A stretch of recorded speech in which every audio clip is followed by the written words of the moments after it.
outside when I get home. Same here.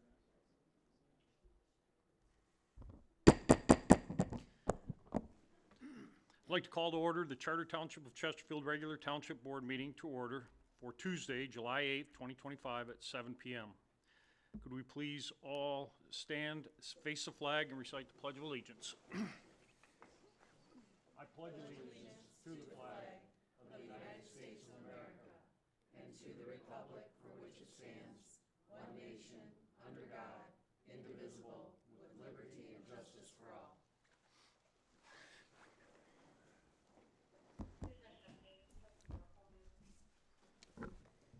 Item 3, the roll call. Clerk Berry.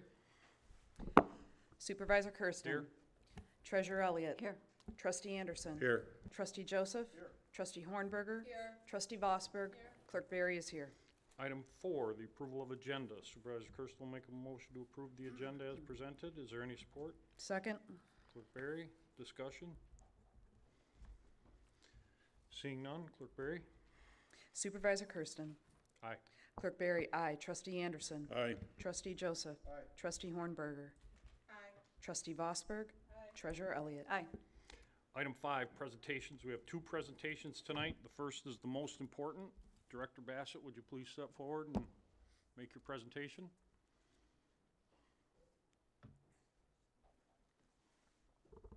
And Chief Miller. Thank you. Who should we start with? Where is Nate McKee? If you can come on up. There you are. So this is an exciting night for us. We're going to promote 2 of our fire department individuals. We have Nate McKee and Jim Schafer. Obviously, we have a pretty full house, so a pretty exciting event for all of us. It's something we don't get to do very often. But in getting to know both these individuals, I have full confidence that the right choice has been made in promoting, and the department is in good hands. With that, if you don't mind, raise your right hand. Do you promise to uphold the fire department mission by supporting and directing those you oversee, work alongside and take direction from the officers appointed over you, respond promptly and lead the department by setting the example for others, and in doing so, support the Chesterfield Township Charter, the Constitution of the State of Michigan, and the Constitution of the United States? As Sergeant with the Chesterfield Fire Department, I solemnly swear to carry out my duties to the best of my abilities, so help me God. Congratulations, Sergeant McKee.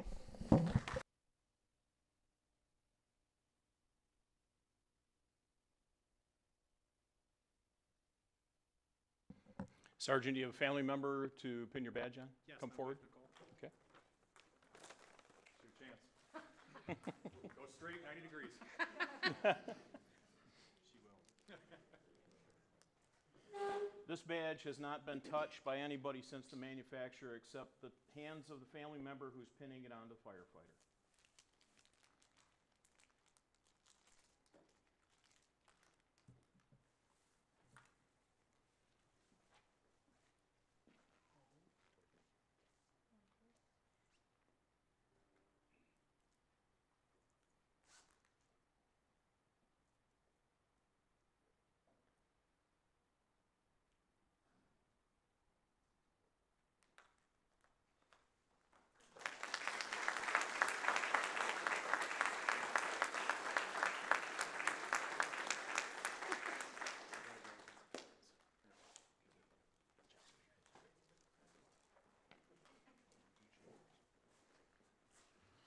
And Jim Schafer, come on up, sir.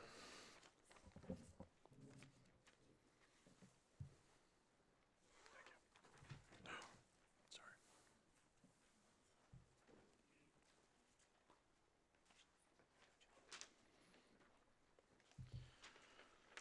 Jim, please raise your right hand. Do you promise to uphold the fire department mission by supporting and directing those you oversee, work alongside and take direction from the officers appointed over you, respond promptly and lead the department by setting the example for others, and in doing so, support the Chesterfield Township Charter, the Constitution of the State of Michigan, and the Constitution of the United States? As a lieutenant with the Chesterfield Fire Department, I solemnly swear to carry out my duties to the best of my abilities, so help me God.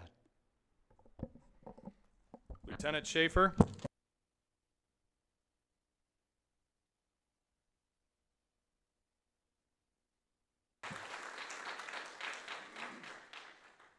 LT, have you got a family member to pin your badge on for you? I have my wife. That seems appropriate.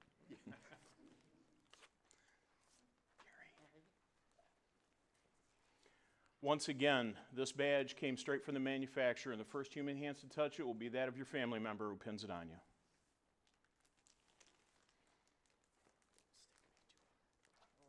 If I can get it open. Okay. No pressure.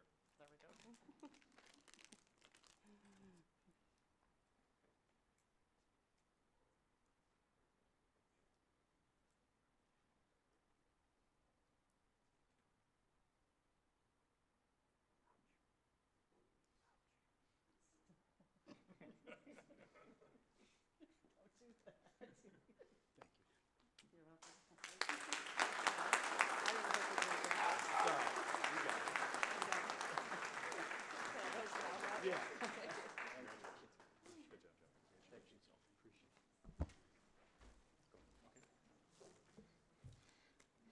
Mr. Supervisor, thank you very much, and we'd like to invite the family members and friends of our firefighters back to Station 3 immediately after this right now for reception.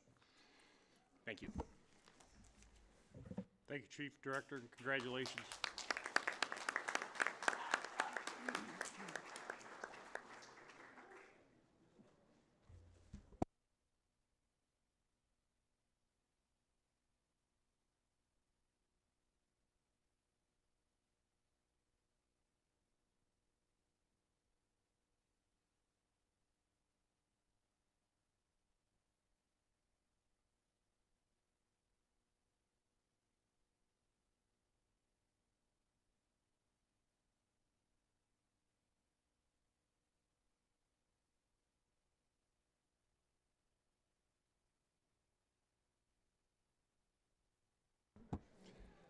The next presentation, 5B, Ms. Hill.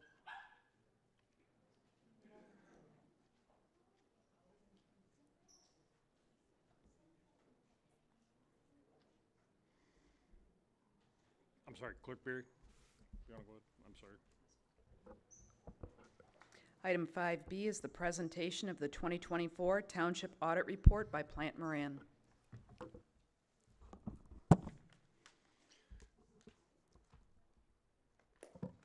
Good evening. Thank you for having us here this evening. My name is Pam Hill, Audit Partner with Plante Moran, and I have with me here today Erica Stanley, who is the Audit Manager on the engagement. I know this isn't going to be as exciting as the presentation we just witnessed, but we are going to cover high level just the results of the audit for the 12/31/2024 fiscal year end. So you should have in your packet the financial statement, which is the 100+ page document. We're going to cover that just very high level, looking at some trends, kind of how we have in the past. And then you also should have the end of audit letter addressed to the Township Board, as well as a federal compliance audit report, otherwise known as a single audit. So that's going to be a little bit different. We'll talk a little bit about that as well this evening.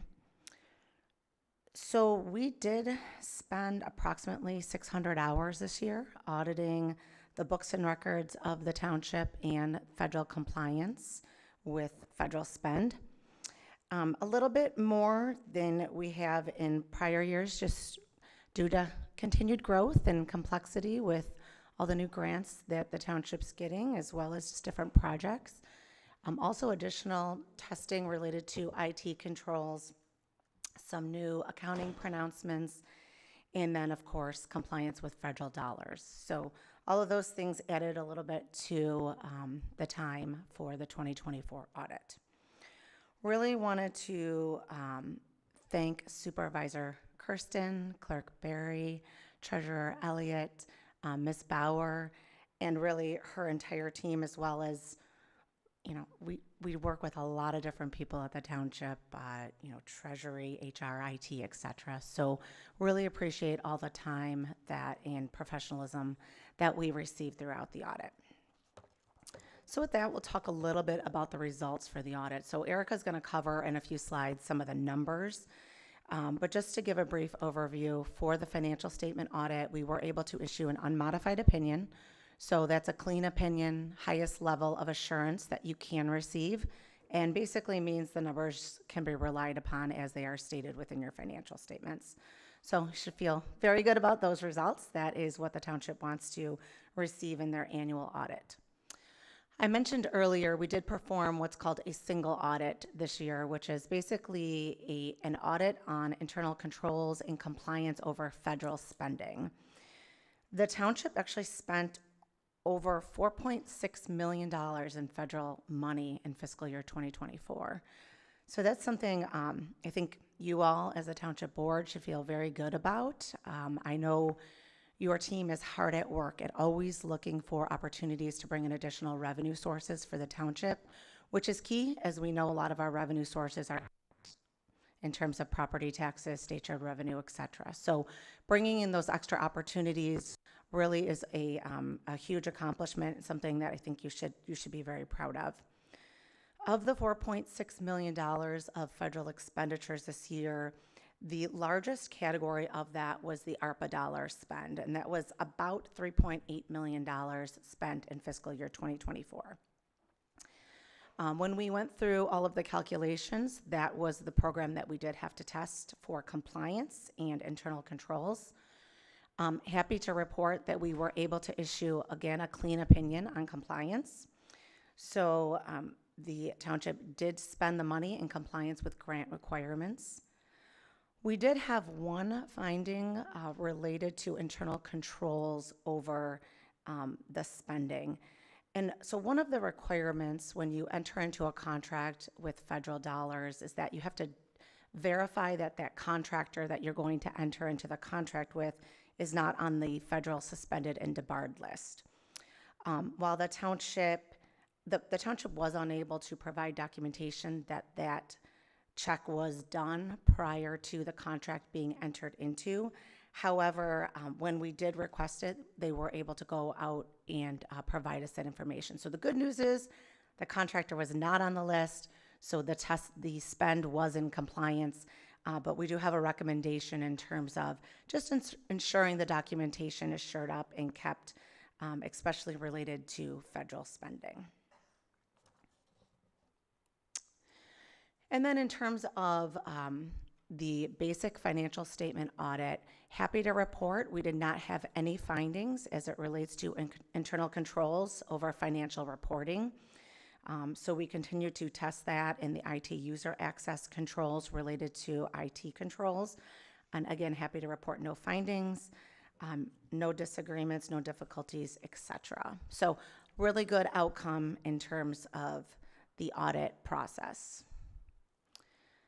And as I mentioned, the township did implement a new accounting standard this year. It's not up on the slide, but GASB Statement 101, which relates to how the township accounts for compensated absences or leave absences, sick vacation, etc. So there was additional calculations that were done by your team and audited by us, and you'll see those reflected within the financial statements in the current year. And it wouldn't be another year without some new accounting pronouncements for the next few years. So in the fiscal year that the township is currently in, 2025, there is a new accounting standard related to certain risk disclosures. Much like we did with 101 and all the other standards before, we do have a toolkit that we've developed for our clients to help them go through the implementation of this new standard relatively easy. I don't expect this one to have a significant impact. You will still need to go through all of the information and determine if there is disclosures, but I don't expect that we'll be back next year saying that there was a huge change to your financial statements for the implementation of 101 or 102, I'm sorry. And then fiscal year 2026, there's actually two new accounting standards that will be in play. Those will have a little bit more of an impact on your financial statements.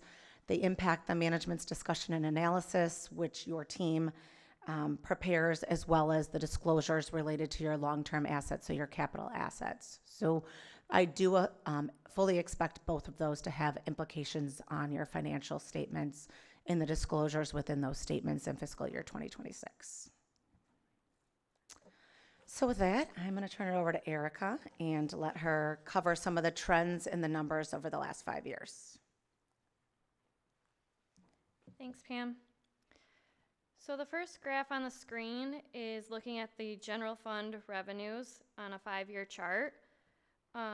First item I want to point out is just the property taxes, which is the line on this graph. It's remaining consistent, increasing slightly from year to year. Next, I want to point out the investment income. It's the yellow block. It's kind of hard to see, but it's the yellow block. It really jumped up in the prior year due to the township's investments and changing their investment structure a little bit. And it continues to increase in addition to last year, another $133,000 this year. Finally, I want to just point out that what Pam mentioned kind of earlier and alluded to, your intergovernmental revenue, which is the light blue block, it is your largest revenue stream, and mostly that is made up of your state shared revenue received. However, due to the increase of ARPA spending, that increased the ARPA revenue stream that you would recognize in the current year. So that's where that fluctuation from prior year to current year is showing an increase there. And really that increase or decrease just depends on your grant funding. The township is getting more and more grants. Hopefully they'll be able to continue to do so, so we won't see a decrease or hopefully an increase, but that really just depends on the grant funding coming in. Can I just make one comment too? I particularly like this graph too because I think it's very good for residents to see. I think oftentimes we pay our property tax bills to the township, so we think that entire amount actually stays with the township when we all know that it goes to the schools, county, et cetera. And really you can see over 50% on a normal year basis of the township's revenue is really state shared revenue coming from the state, so not coming from property taxes. And that amount is actually, pretty nominal in the general fund with the, typically around the $1.5 million mark. So just kind of wanted to point that piece out too.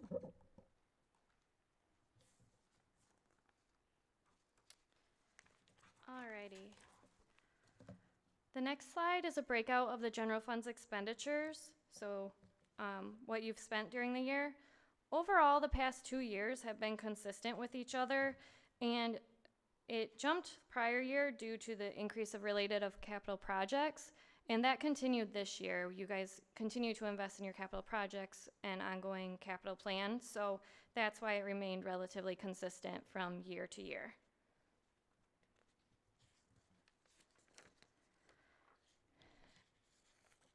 And this slide shows the general fund balance. So this trend is also consistent with the prior 2 slides. So if I flipped back, you would see that the revenues were above the expenditures for the year, which resulted in an overall increase in fund balance from the prior year.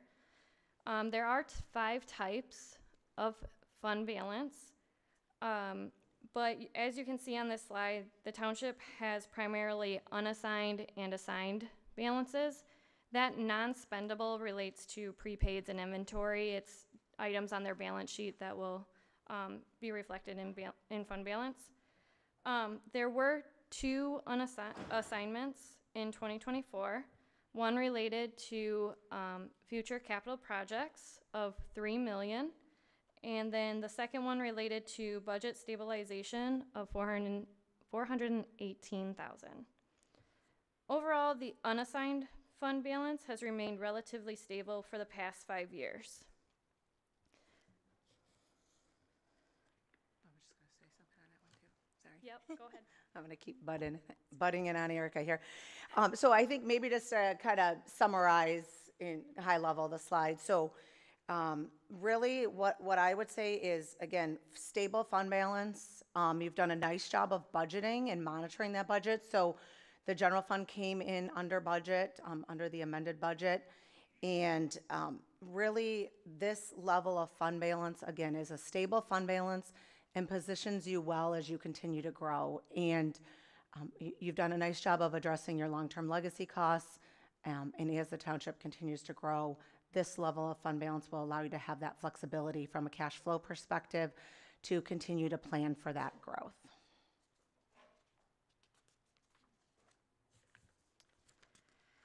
Now we're transitioning to a different fund. This is your public safety fund, and it shows the revenues and expenditures and fund balance all on this graph. As you can see, the public safety fund expenditures are greater than the revenues for the 5th consecutive year. For in 2024, expenses exceeded revenues by approximately 2.2 million, and that was a decrease in the fund balance overall. In this fund, your revenues are composed primarily of the property taxes that come through and also charges for services.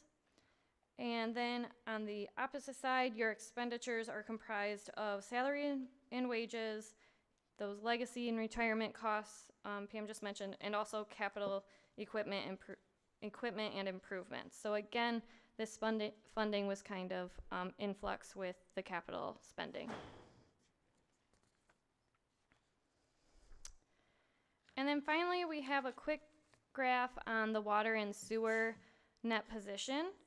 So real quick, the net position remains increasing slightly from 2020 all the way through to 2024.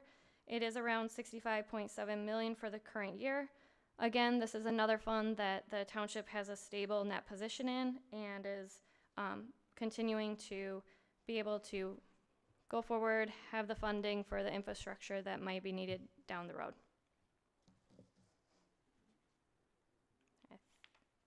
That's all I got, yeah. Thank you. Would you entertain some questions from the board if possible? Yeah, yeah. I'll open up to the board members. Any discussion, questions on the presentation? Nothing? Nothing? Thank you very much, ladies. Appreciate it. Thank you. Thank you.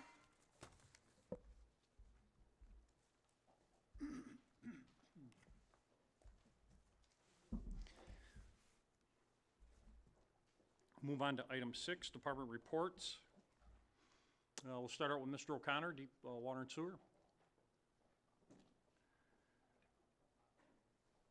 Mitch, Josh, and then Jonathan. Is Mitch here? All right. You can go ahead, Josh.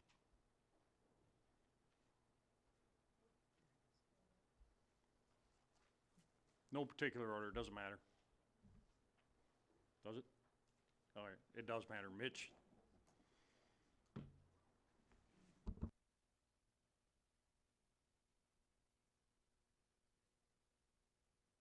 Good evening. I'd like to give a brief update on the Gliwa water main break on Gratiot. We've seen this slide before. This kind of shows the overall Great Lakes water system. They get water from Port Huron and Detroit. The light blue is served from Port Huron Water Station. If you could zoom into, so this is Chesterfield Township, and it shows the Great Lakes water system within the township. The break is right about where the A is on Gratiot Avenue. It's at Gratiot and Hickey. It's a 36-inch line.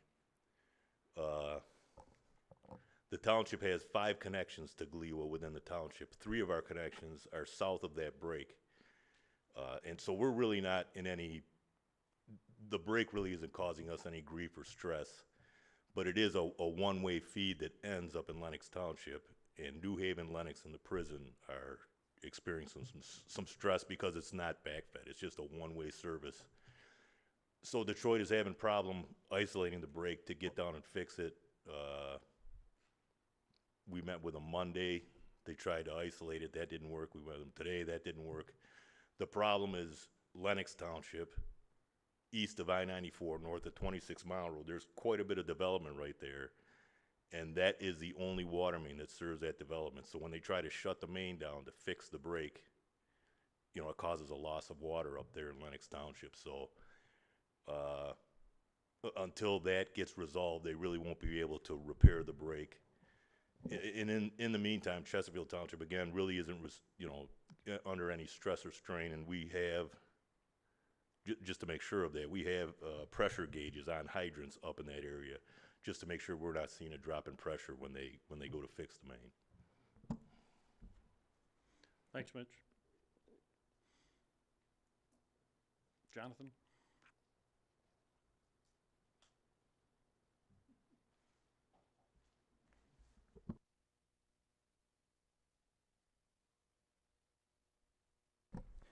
Good evening. We just wanted to provide an update on some of our bigger projects, just a quick overview of some of the things we've been working on.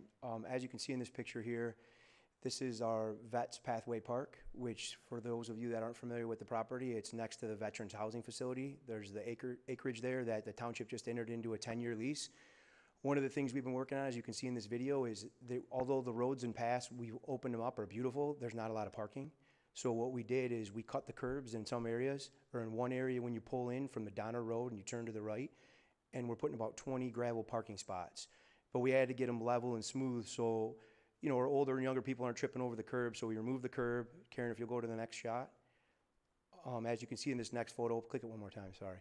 There's our 20 new spots. So if you're pulling off Donner and you turn to the right, you'll see those new spots there. It was funny, the first day we opened them up, we already had a gentleman and his family using those paths. So we're excited about the next steps. We're going to put some signage and some other things out there, so this will evolve over time. Our team's just been picking away at it, and I think we've made good progress, especially when you drive along Sugar Bush and you look at what it was before to what it is now. It's really coming along. Next slide, Karen. This is Brandyburg Park. Recently, we put in three new play areas, 2 playscapes, and a swing set. Our team worked really hard, especially Stephanie Yenner in our office got a grant. She worked really hard to get it. It's been fantastic. We did some work. We excavated underneath and we put some playscape mulch in. Our plan when we first introduced this was to put a concrete band around the outside. Well, we were talking with several residents and we've kind of modified that plan. And we're working on some new improvements that we're going to bring back to the board. If you'll go to the next slide, Karen. Just want to show you, we've heard a lot from parents that they want an interconnected walkway, concrete walkway, from those playscapes and some fencing on the younger 2 to 5 playscape. So we're putting those numbers together in a project plan and we're going to bring some options back to the board real soon. It's something we'd like to do in the fall, but this kind of gives you an idea of how we'd have a secondary path. So moms with strollers could have easy access and other people could have easy access from playscape to playscape. You know, the ones with special needs, it creates a lot more access for people instead of rolling across the grass. Next slide, Karen, please. Thank you. This is our main office project. I'm happy to announce we are in our final phases. We are on time, under budget. It's a significant project. This is our boardroom, which I'll be happy to announce that in August we'll be moving back. As you can see, the board table was switched. There's new projectors on the wall and new equipment to make our board run a little smoother. The room was repositioned, so we have some closed chambers. If those of you remember that when we had a closed chamber, everybody would have to move out or the board would have to step out. We've kind of redesigned things. It was a big space. We were able to capitalize and make some improvements. I'm also happy to announce today that we started moving the clerk's department back into their permanent home. We opened up the senior center room. There was a temporary wall in there for quite some time. When we get the board back in August, we're planning on opening the senior center area back up. So we will be opening that back up. We took the wall down today and we're working with the clerk's department to get everything moved into their space. So it's going along really well. Next slide, Karen, please. This is our police department. We've been doing some significant work there as well.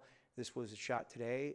This is the front of the building. So I apologize in advance for those of you who go there the next couple days. We took out all the sidewalks. They were pitching back to the building. We had some water problems. So as planned in our project, we plan to redo this. There's an approach, and then there's several areas in the back where we're adding some concrete curb and gutter around our gates and our secured area. So this will be excavated today, poured on Wednesday, and then we should be back in business. We just need to keep the one approach people off for 7 days, so we're kind of limiting traffic to the one approach on the one side. And I'm also happy to announce, if those of you who have drove along Town Center, you'll notice that we got it looks a little more commercial. Well, this week you'll see there's big lighted letters, so it'll be clearly identified. It'll say Chesterfield Police, and they're all backlit, so it'll change the face of that building. Next slide, please, Karen. This is our Connie Bowles / up to the left, you'll see that's 25 in Gratiot. That's our fire station that we're looking at. We went out recently with an RFP. We had 15 qualified bids with a healthy range. They were all pretty good bids, so it's good to see so much traffic. It really says that people want to do work for us in Chesterfield, so that was great. We're in the process with our QVS team of going through those bids now, and we'll be bringing those back to the board for discussion. The area you see to the right of that fire station is our Connie Bowles Park. We're putting together a master plan for that area, and we're going to try to do them in conjunction, or at least have numbers so we can bring back to the board and we can have a healthy discussion on realistic cost of what it would take to develop this parcel the right way. So that's all I have. Is there any questions? None? Thank you.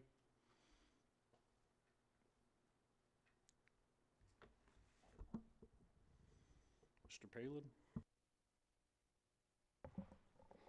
Thank you. I just wanted to give a brief update on some of the things the Planning Commission has been looking at. Over the last couple months, they've had some developments that were approved, most of which the board is already familiar with. For example, Windward Bay received their final approval. It's 131 single-family lots on 23 Mile Road between the Range Redevelopment and Meldrum Brothers.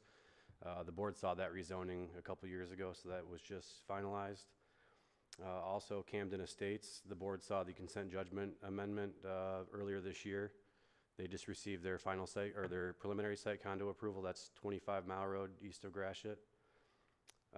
Avalon Meadows was a conditional rezoning that was in front of the board last year. That is 103 multifamily units. They just received their site plan approval. A couple other things. The Planning Commission has begun working on a amendment to the building material ordinance.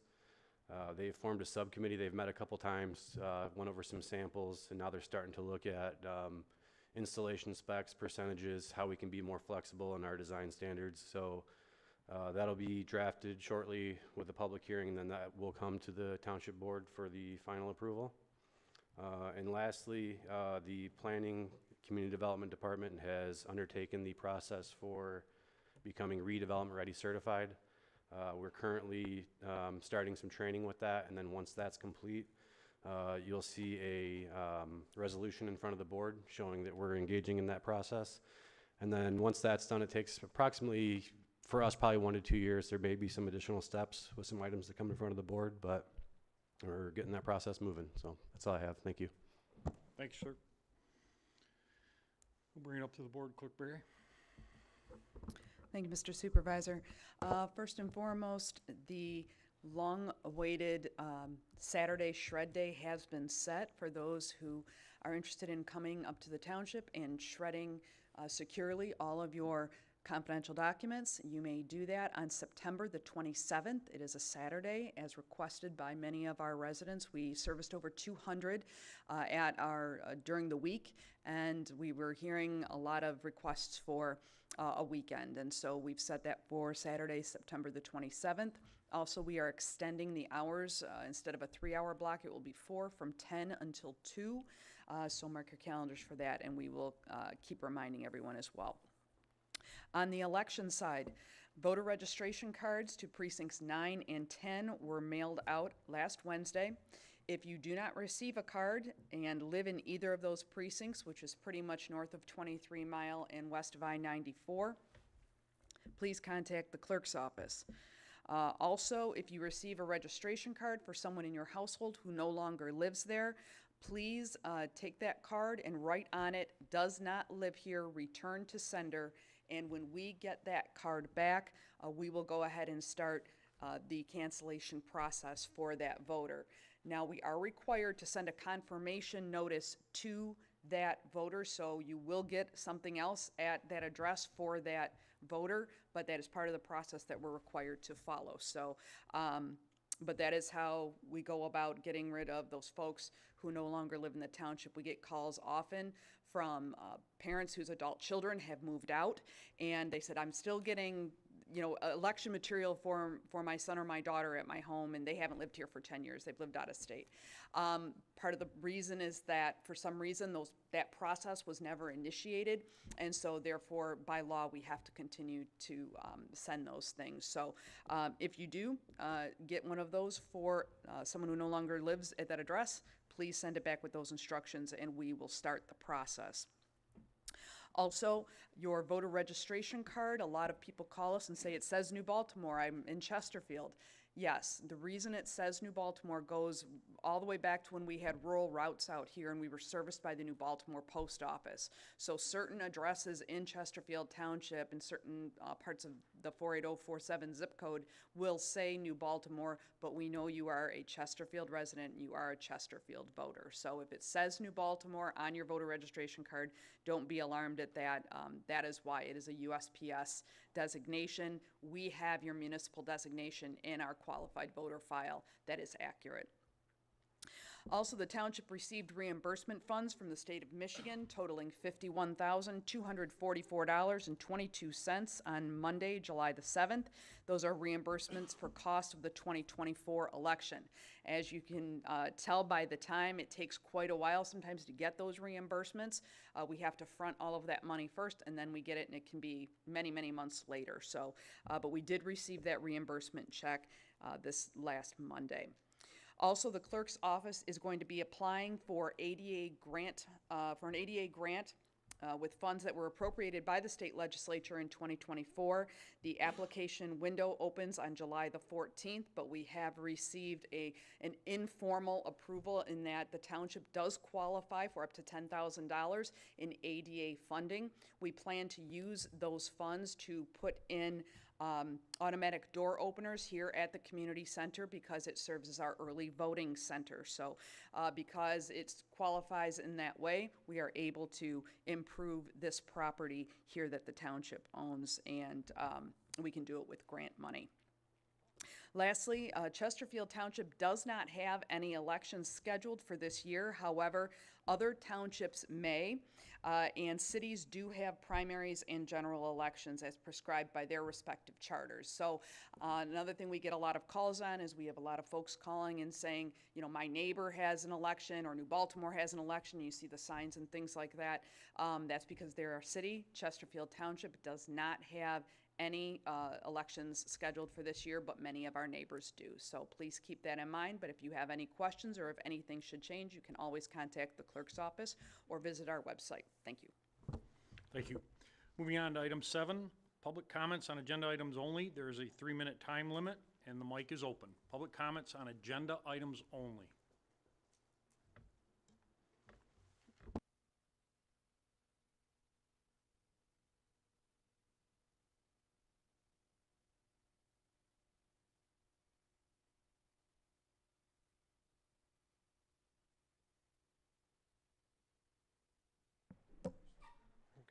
Hello, my name is Benjamin. I live off of D.W. Seaton in Chesterfield, and the agenda item I wanted to speak to is the Salt River Reservation land, better known as the Salt River Golf Course site.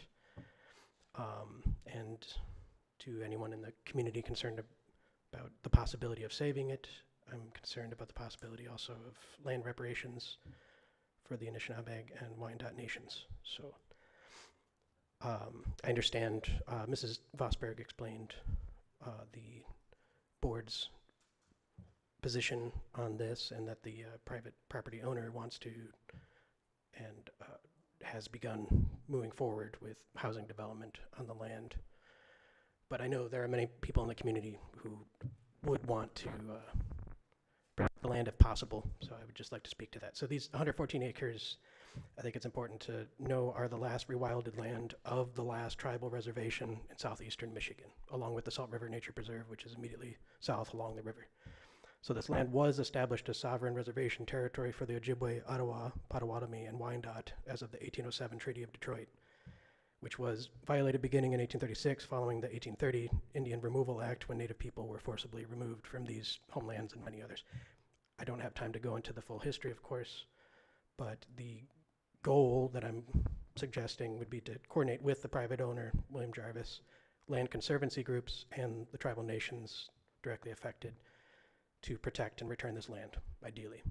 So a model for this would be the recent success of the Green Diamond Resources Company and the Yurok Tribe of California that returned 47,000 acres of land. It did take decades to accomplish, though. So anyone interested in the contacts that I've been reaching out to, William Jarvis, I heard back from the Six Rivers Land Conservancy this morning regarding his position that he's at this time not interested in pursuing any other option but housing development.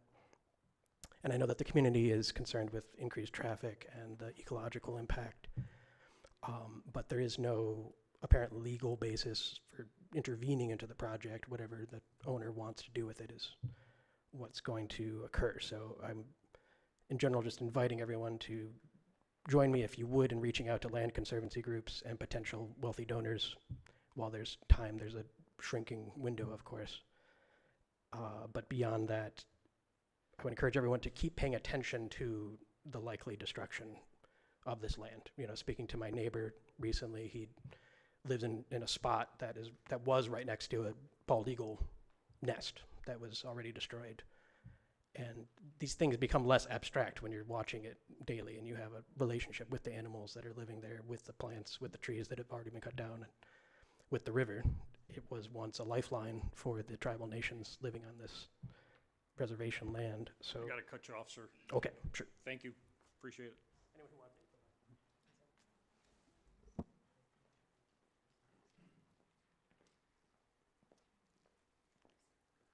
Christopher Perrick, I live on Embassy. I want to touch on agenda item F, the mobile stage for Parks and Rec. Last I heard, Parks and Rec wasn't holding their own financially. There was an attempt to get a election this year to have a village to, or a millage to promote or to support that. So is $150,000 a necessary spend right now? The other item is H, and that's the new roof and gutters on the youth center. Currently that building is, what I understand, is being used for storage. At least that's what we talked about in October of '23, and that item was postponed then. So at that time we were just renting part of this building. So now that we have the whole building, can we store those items here, those records here that are being stored there, and then just raise that building, and then the only upkeep and expense would be cutting the grass. Thank you. Thank you, sir.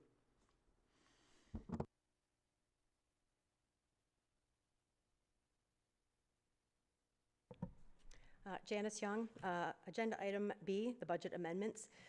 On page 40 of the 2025 budget, in the section titled Future, it states that Chesterfield's capital plan outlines our anticipated projects. It ensures large-scale, long-term projects are properly funded, aligned with strategic goals, and completed within budget. Yet here we are again with budget amendments. I know some can be needed for emergencies, etc., but land purchases aren't really a necessity in my mind. I would like to know how budget amendments will work if you approve the water rate increase at the July 22nd meeting. It was presented that there would be an initial increase coming this year, another one in January 26, and then yearly thereafter, which will be tied to our budget. It seems like we'll be basically giving this board a blank check to spend the residents' money. I mean, a yearly water rate increase tied to your spending scares the pants off me, as it should all the residents. And a Parks and Rec millage is going to be on the ballot next year, so that should also concern everybody. So I hope everybody attends that July 22nd meeting. Thanks.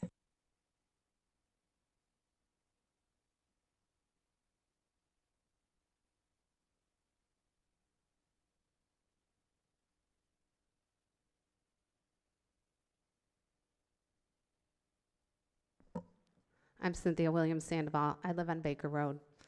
I've lived in this community since 1999. I'm here to express some serious concerns regarding the proposed rezoning of the Salt River Golf Course. While I understand there's an interest in developing this land, several pressing issues demand thorough reconsideration, most notably the risk of flooding, the lack of sufficient green space and recreational space in Chesterfield Township, and concerning precedent this sets compared to our surrounding communities. But first, I must directly address what Mr. Jarvis and his attorney claimed during one of the last meetings and also in the paper, that houses can still be built there even if we do absolutely nothing. This statement is misleading. Yes, homes could possibly be built there under the existing zoning, but far fewer and on larger lots. The development being requested would significantly increase the density, squeezing in double the amount of homes on smaller lots that are allowed under the R1A zoning. This rezoning is not about whether homes can be built, it's how fast profits can be maximized at the expense of our community. Furthermore, the parcel in question is landlocked at 23 Mile Road. The only other existing access point is a narrow 2-track service path off Baker Road, where the property's golf course maintenance shed was there. This path cannot support emergency vehicles or meet modern safety and planning standards. With just one viable point of ingress and egress, the proposed development fails to meet even basic subdivision infrastructure criteria. I'm going to skip the Native American part because it was already addressed. Chesterfield's already underserved in terms of park space. Consider what surrounding communities have done to preserve their livability and invest in public well-being. Rochester Hills has over 1,000 acres of parkland and more than 30 parks across 32 square miles. That's 1 park per square mile. Macomb Township boasts a large modern recreation center, ample park acreage that supports community health and connection, with Macomb Corners Park at 94 acres. Clinton Township features the beautiful George Park, 30 acres, and the Clinton Macomb Main Library at 84,000 square feet on a large piece of land. Why can't Chesterfield share the same vision?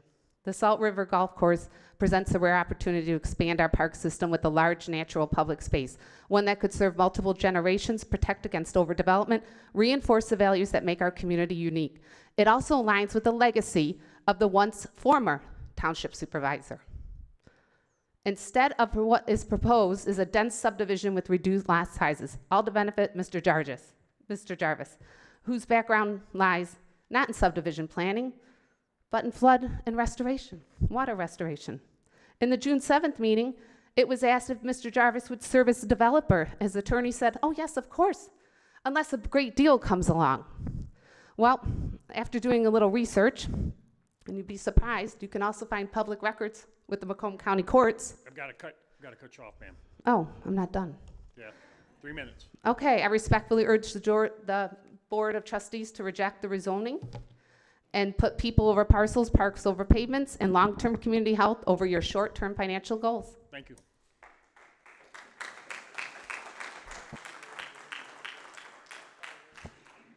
I inadvertently grabbed this, but I also forgot an agenda item I wanted to discuss. May I continue? Nope. Seriously? One crack at it. That's the rules. I did not use my 3 minutes. I'm sorry. Item F, the mobile stage. I'm sorry. That's a joke. I have a lot of questions. I'm sorry.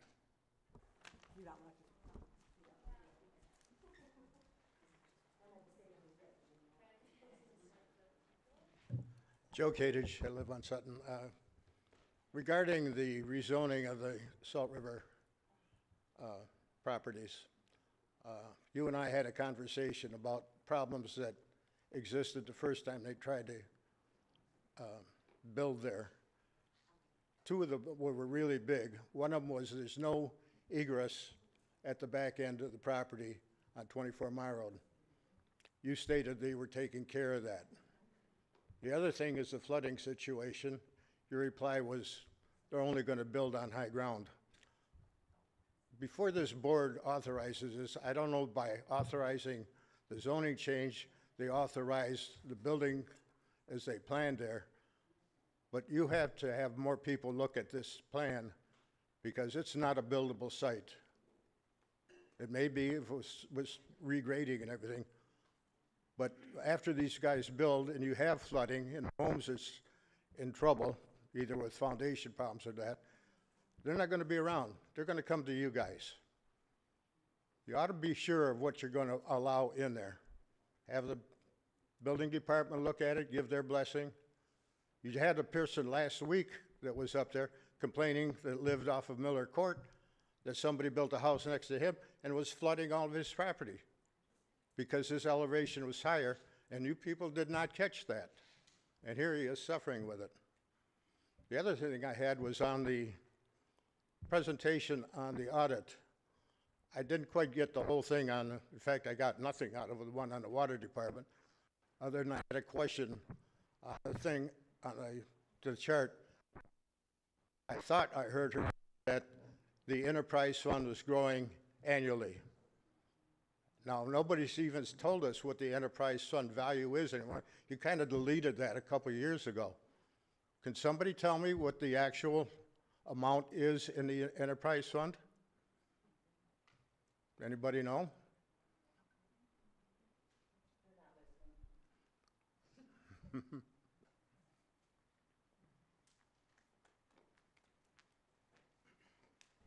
To be clear, we are listening. The public comments are public comments. We can't engage in debate, and individual board members attempt to answer questions that were posed during the public comments, during board comments. But rest assured, I am listening, taking notes, as I do with every speaker. Sorry, Mr. Supervisor. Hello. My comments are regarding the development on 23 Mile Road. I am a Baker Road resident who also objects to that rezoning and why it couldn't stay R1A. I'd like to continue reading what Mrs. Sandoval had prepared. It is also troubling that the ownership appears to be prioritizing the interests of a profit-driven, self-proclaimed developer over the voices and values of its residents. This isn't what we elected you to do. If this rezoning is approved, it will raise questions not only about the vision of our elected officials, but about the integrity of decision-making of this township's board. Regarding the flooding and environmental risk, a substantial portion of the former golf course lies within a well-documented floodplain. Not only is it well-documented, but it is also out of date. It, personally, in my property, it has flooded past the 0.1% flood line 3 times this spring. The year prior, it was 2 times. It seems that as more hardscape goes in upstream, as well as if it were to be adjacent to the Salt River, that this would only increase the mass flow of water and make the problem worse. I don't think their plan with that density can support that much flow. Large-scale development without a comprehensive environmental impact study is reckless. It is especially concerning that this development could contribute to severe flooding near the 23 Mile Road Bridge, a key route for emergency services that could become impassable in a crisis. A better vision for Chesterfield. Rather than rushing a rezoning plan that reduces lot sizes and increases density, the board should pause and assess the broader, long-term needs of our township. Growth should never come at the expense of environmental resilience, public safety, cultural heritage, or the very identity of Chesterfield as a waterfront community of character and care. I respectfully urge the Board of Trustees to reject the rezoning request, explore community-driven alternatives that preserve green space, improve recreation access, and enhance the township's long-term appeal. Chesterfield deserves leadership that puts people over parcels, parks over pavement, and long-term community health over short-term financial gain. I'd like to add that it sounds like Chesterfield Parks has a very successful youth flag football program, and Pollard Park is almost bursting at the seams. This would fit well within the vision of what New Baltimore is doing with Festival, adding pickleball courts, trying to add more fields, or reconfigure their space to have more fields. So if it can't stay R1A, and he's not interested in building on it unless it moves to R1B and residential multifamily, I think maybe this should be considered as a continued green space and respect the Native American heritage of the land. Thank you.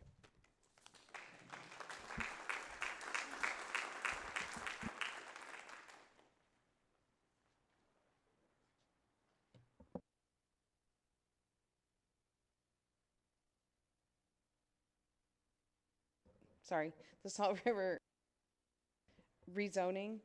The biggest concern we have is flooding. There is the extreme flooding we had in April, which absorbed almost all of the property. A few years ago, the flooding from the river downstream had it so bad that FEMA had to come out. So that's a really big concern, that that's just going to increase damages to the homes all through the river.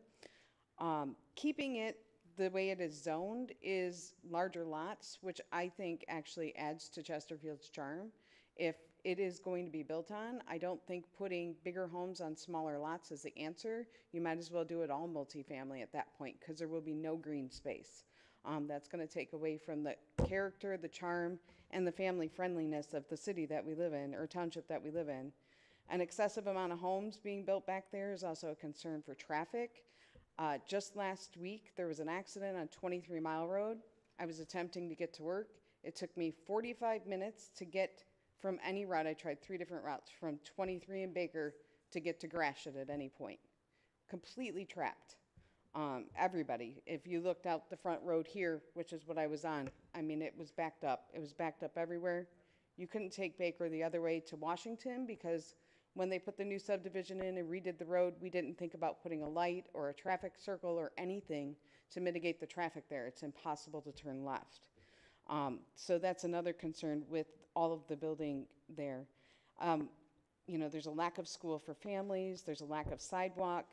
Again, one entrance into that property and one entrance out is a very scary thought in today's world. If that entrance is blocked, every home back there has no way to get out. Not anybody, unless they're running through people's yards if something terrible happens. And we hate to think of that, but that is definitely a possibility in the way the world is. And lastly, I wanted to, bring to the point, the Secretary of the Planning Commission made sure at the first meeting to let us know that they are not elected officials. They are appointed so that they don't work for us. He said that. So we're here urging the people that are the elected officials that do work for us, please think about the rezoning of that property and the impact it's going to have on the community for the rest of the future. Thank you.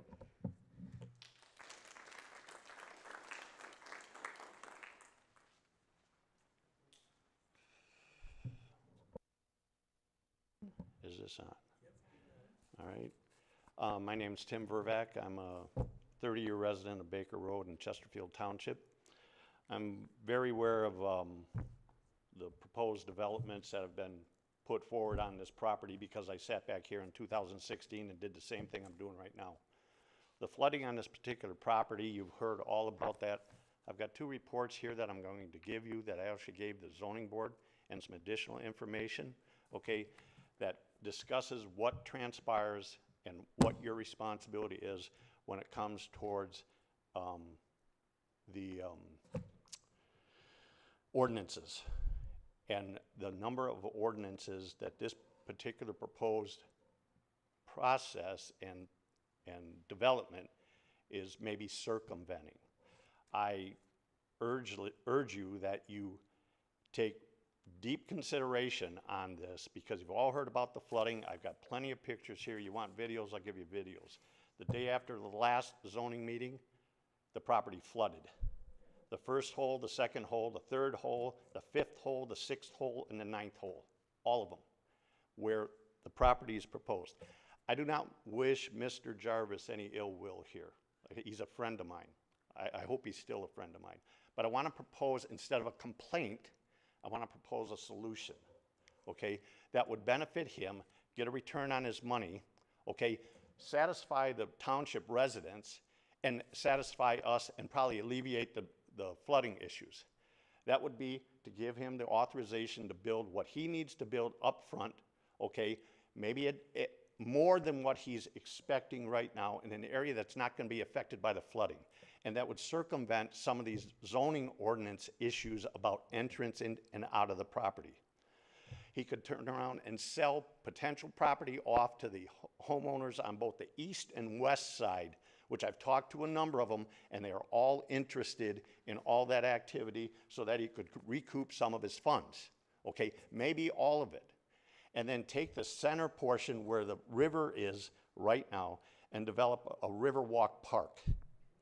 That makes everybody happy. It doesn't put the board at risk. It gets a return on Mr. Jarvis's money, and I hope that's sufficient enough. It should be. I've done the math on some of this already, and it should give, not like building homes there, but the investment in bringing in land and dirt into that property to build it up to the level that it needs to be built at is going to be substantial, and I don't think it's been considered. It also gives us a park. It helps the residents on both the east and west side. It circumvents the dual entrance issue, and it circumvents a number of the the problems that other ordinances are going to be violated. So I'd like to offer you these two reports. You could take them, do what you want, put them in a circular file. It doesn't matter to me, okay? I'm getting tired of coming up here every 5-6 years to explain what's going on. But your flooding issues, Brad, are serious, very serious. I gotta cut you off. Gotta be equal with everybody. Karen?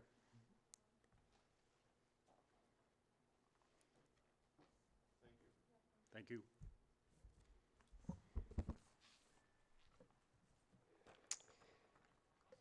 Additional comments of Ms. Young. I'd like to talk about agenda item F in regards to the Parks and Recreation, purchasing the mobile home for $150,000.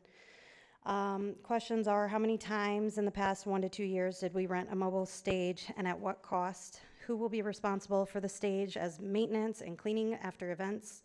Who will be authorized or trained to tow it, set it up, operate it? I see in the board packet that we are opting out of the paid training and going with a free video instead. Is that wise at a $150,000 investment?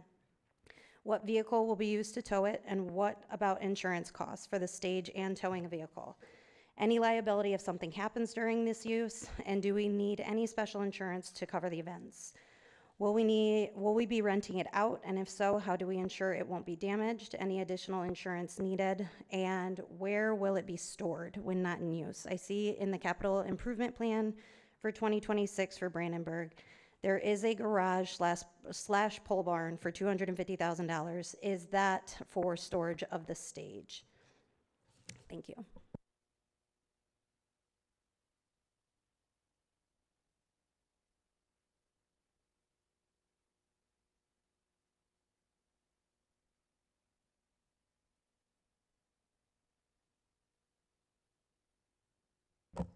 I have 2 other households at least here with me on our street. I was just wondering if you would like to take a look of what happens in my backyard after one rain.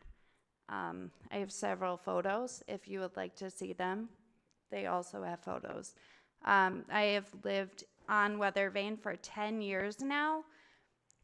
The river behind my house is usually about a few inches deep. When it rains, it comes almost up to my walkout basement. It's several feet high, and that's just one rain. It's gotten a lot worse. 3 years ago, had 200 yards of dirt added to my backyard to raise it to minimize the flooding. That doesn't seem to be working anymore. So I think you guys really need to take that into consideration. But like I said, I made an album dedicated to this with just some photos if you would like to pass it around, or if you'd like to pass my phone around. That's all. Just so you can see for yourself.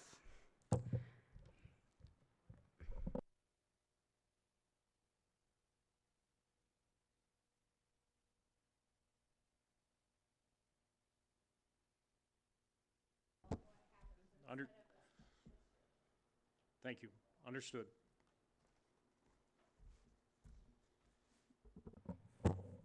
Hello, I'm Grace Kerbran. I live on the Salt River, which I think most residents here do not because they're upstream, but I live at the other end, 4 houses off the lake, and I have many concerns about the proposed rezoning. The first one being that the Planning Commission's recommendation is inaccurate and unfactual. They said that there has been no plan that would work with the current zoning in the last 11 years since the master plan was approved, although the master plan was only approved 4 years ago. So to me, that's not enough time to know if the master plan will work or not. And they also said that it is in harmony with the master plan, which it is not, because the master plan calls for it to be a public space. Additionally, Giffel-Webster review was essentially ignored by the Planning Commission. They really did not look at any of their responses, most of which were, this needs more attention, and they didn't give it any more attention. Again, the master plan does not match what's proposed. Have they given a proposal that does match the master plan or currently zoned? No, they haven't. They've just kind of ignored it and said they want to do something else. The main portion of the master plan that is concerning to me is the focus area of the Salt River. There is a huge concern for pollution as called out in the master plan. One of the main things being as a result of construction, which is obviously going to be a huge part of building these homes.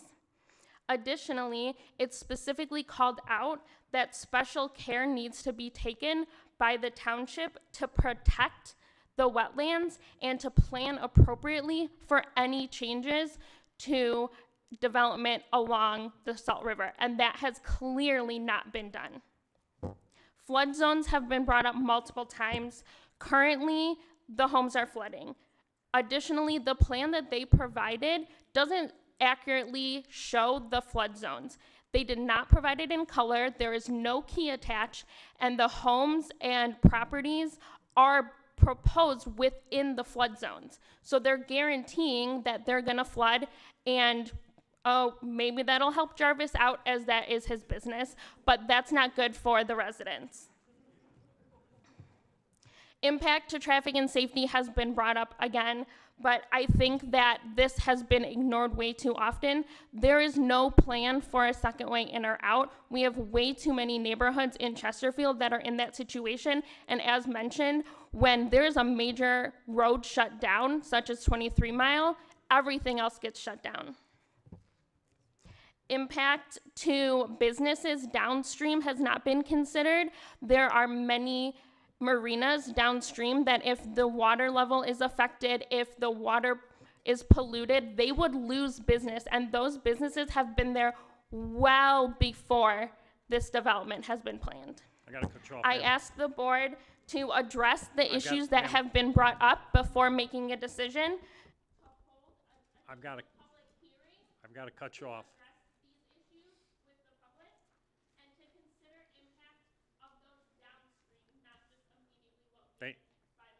Thank you, ma'am.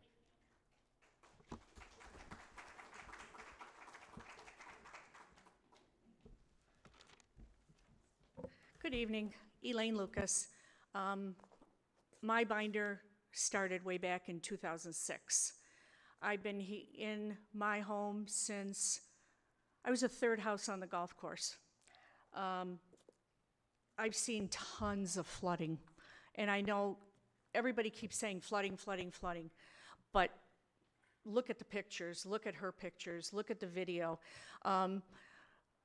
Funny aside, Mr. Jarvis, his team was out there cutting all these beautiful, beautiful trees down, and we had a rainstorm, and he took his truck back there and got stuck and had to get one of his little machines to pull him out. Ironic. Okay. Traffic study. Gonna get one? Who knows? Safety and accessibility for the fire department. Who knows? If they do build 2 bridges or 1 bridge, who's gonna maintain that bridge after that development is completed? Concerned water drainage. Developers are likely to bring in backfill so that they can bring this elevation up. Is FEMA gonna be, notified of these changes? How about soil borings? See what's happening there. Study done for water flow. Utilities, sewer and water, are they capable of this additional use of all these homes? The NPDES, National Pollution Discharge Elimination System, needs to evaluate the proposed changes. This was from 2006. MDOT driveway road approach for the outlet. Corps of Engineers permit needs to be pulled. Eagle permit needs to be pulled to be able to work within the floodplain. FEMA approval. LOMR, letter of map revisions from FEMA. Permits from the Great Lake Water Authority for the sanitary sewer system. Soil erosion permits from the Macomb County Drain Office. Authorizations granting easements for DTE, for SEMCO. Permits for Eagle, Army Corps of Engineers, Macomb County Drain Office for the discharge of the storm water for the project. That was from 2019, and here we are again with all the same concerns. 2006, I was here, and a lot of people were here. 2016, we were here, same people. 2019, we were here, and here we are, 2025. From 2006 to 2025, what has changed to allow this development?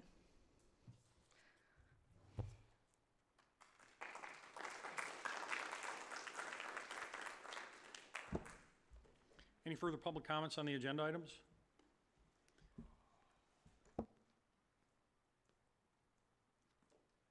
Hello, Dan Van Hecky. I live on up against the golf course. Couple statements I'd like to make that keep eating at me. When we were at the other meeting, the architect or attorney, or I forget what he was, made a couple statements, such as when he was questioned about, was there any traffic studies done? He said, oh, they were done in 2016. Nothing much has changed. Nothing much. What was the population of Chesterfield in 2016 compared to now? We just found out earlier that they've approved, what, another 600 homes and condos? Right? Now, we're talking about between Baker and Residen is where this only exit or entrance is going to be, right next to Tim Hortons, right next to, what is it, Arby's or Wendy's or whatever it is. So we're going to have all of this, including the fire department, all of this emptying out at one time. Now, he tried to explain to us that these condos were going to be owned by snowbirds. That's crap. You know it. I know it. Everybody here knows it. And everybody here, if you look at every household in here, how many households have more than one car? Most of them. Half of them have 3 cars in our sub. So now we're not talking about 200 cars, as he tried to say was going to be dumped out onto 23 Mile Road, which everybody's aware of how congested it is. We're going to have 400 or 500 twice a day, in and out. And on top of that, it's located between 2 lights. What are you going to put, another light in the middle? You just can't do it, you know. There were too many statements that were made by that gentleman that didn't make sense. Like, why wouldn't we have a traffic study? I brought up the fact that we were doing one right up the road across from Kroger. Do we have the numbers from that? There's got to be numbers someplace that shows what the daily traffic count is there. Now we got another 500 units, all in the same area. What are we going to look at, another 1,000 cars a day? So now we're at 1,500 cars a day. Everybody uses 23 Mile Road. It's easy to tell on your way to work and on your way home. And if there's an accident, you can sit like I did at that one accident for a half an hour because I made the mistake coming this way. We got to cut you off. Time's up. So just think about this. Let's get some real numbers. Thank you. Any further comments?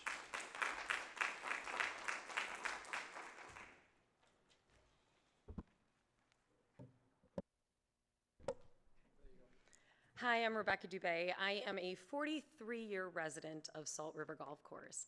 At the second to last planning meeting that we were at, the attorney spoke and said, when he got up here for his counter argument, because he was allowed to give a counterclaim and we weren't, he goes, water, water, water. We've heard the water claim before. Here's the issue. Salt River did have a pump house. It failed. Here's why it failed. It wasn't that it wasn't a successful pump house. The problem is that it's floodplains. So once you're pumping the water, you only have so many places to put the water because it's water and water wins. That's why it's a floodplain. So even with some really awesome pumps, the water is still gonna win because you can't put it anyplace else if it's a true flood. That's why we're all experiencing this flooding. April 3rd, 3:33 is the video of the white truck that they had to call because they got their own equipment stuck back there. They know it's a floodplain. They've heard this argument before, okay? The proper remediation technique is not going to be simply a pump house. That's been done, and that wasn't successful. Please, folks, the Planning Commission, when they were up there, they couldn't necessarily speak and say that they walked the property, okay? When we were done, the one gentleman said he golfed it 11 years ago when it was still open. But please understand, that property is not what the property looks like now, which is, again, not what the property looks like today after the destruction and the massacre of the trees and the wildlife. So if it is within your realms, please walk the course. The gentleman on the Planning Commission was very concerned because he said it was trespassing. There are many homeowners that would love to have you over to our homes. I can arrange a time. I have a high elevation house, thankfully, low elevation basement, but 2 good sump pumps. And you can take a look from my property to see what I see. I'm able to see quite a bit of the course out there. So if you don't want to actually walk it, you're welcome to come to my home to see what we are seeing. Thank you. Any further comments on the agenda items? Any further comments? Bring it back up to the board. Item 8, the consent agenda. Clerk Berry. All items under the consent agenda are considered routine by the board and will be enacted in one motion. There is no separate discussion of these items. If discussion of any item is required by a board member, it will be removed from the consent agenda and considered separately. A, approval of the minutes of the regular board meeting of June 24th, 2025. B, approval of the payment of bills as submitted by the Finance Department. Is there a motion to approve the consent agenda? Motion to approve the consent agenda as presented. Motion by Clerk Berry. Is there any support? Support. Treasurer Elliott. Discussion. Motion by Clerk Berry, supported by Treasurer Elliott. Clerk Berry, would you call the roll? Clerk Berry, aye. Treasurer Elliott. Aye. Trustee Anderson. Aye. Trustee Joseph. Aye. Trustee Hornberger. Aye. Trustee Vosberg. Aye. Supervisor Kersten. Aye. Item 9, public hearings. There are no public hearings scheduled tonight. Item 10, the regular agenda. Item 10A. Item 10A is to set a public hearing for the August 26th, 2025 regular Township Board meeting at 7 p.m. to hear comments concerning the estimate of costs to provide police and fire protection as determined by the Township Board, and also on the distribution of the special assessment levy for said police and fire protection. Supervisor Kersten will make a motion. Is there any support? Support. Trustee, was it Anderson? Trustee Anderson?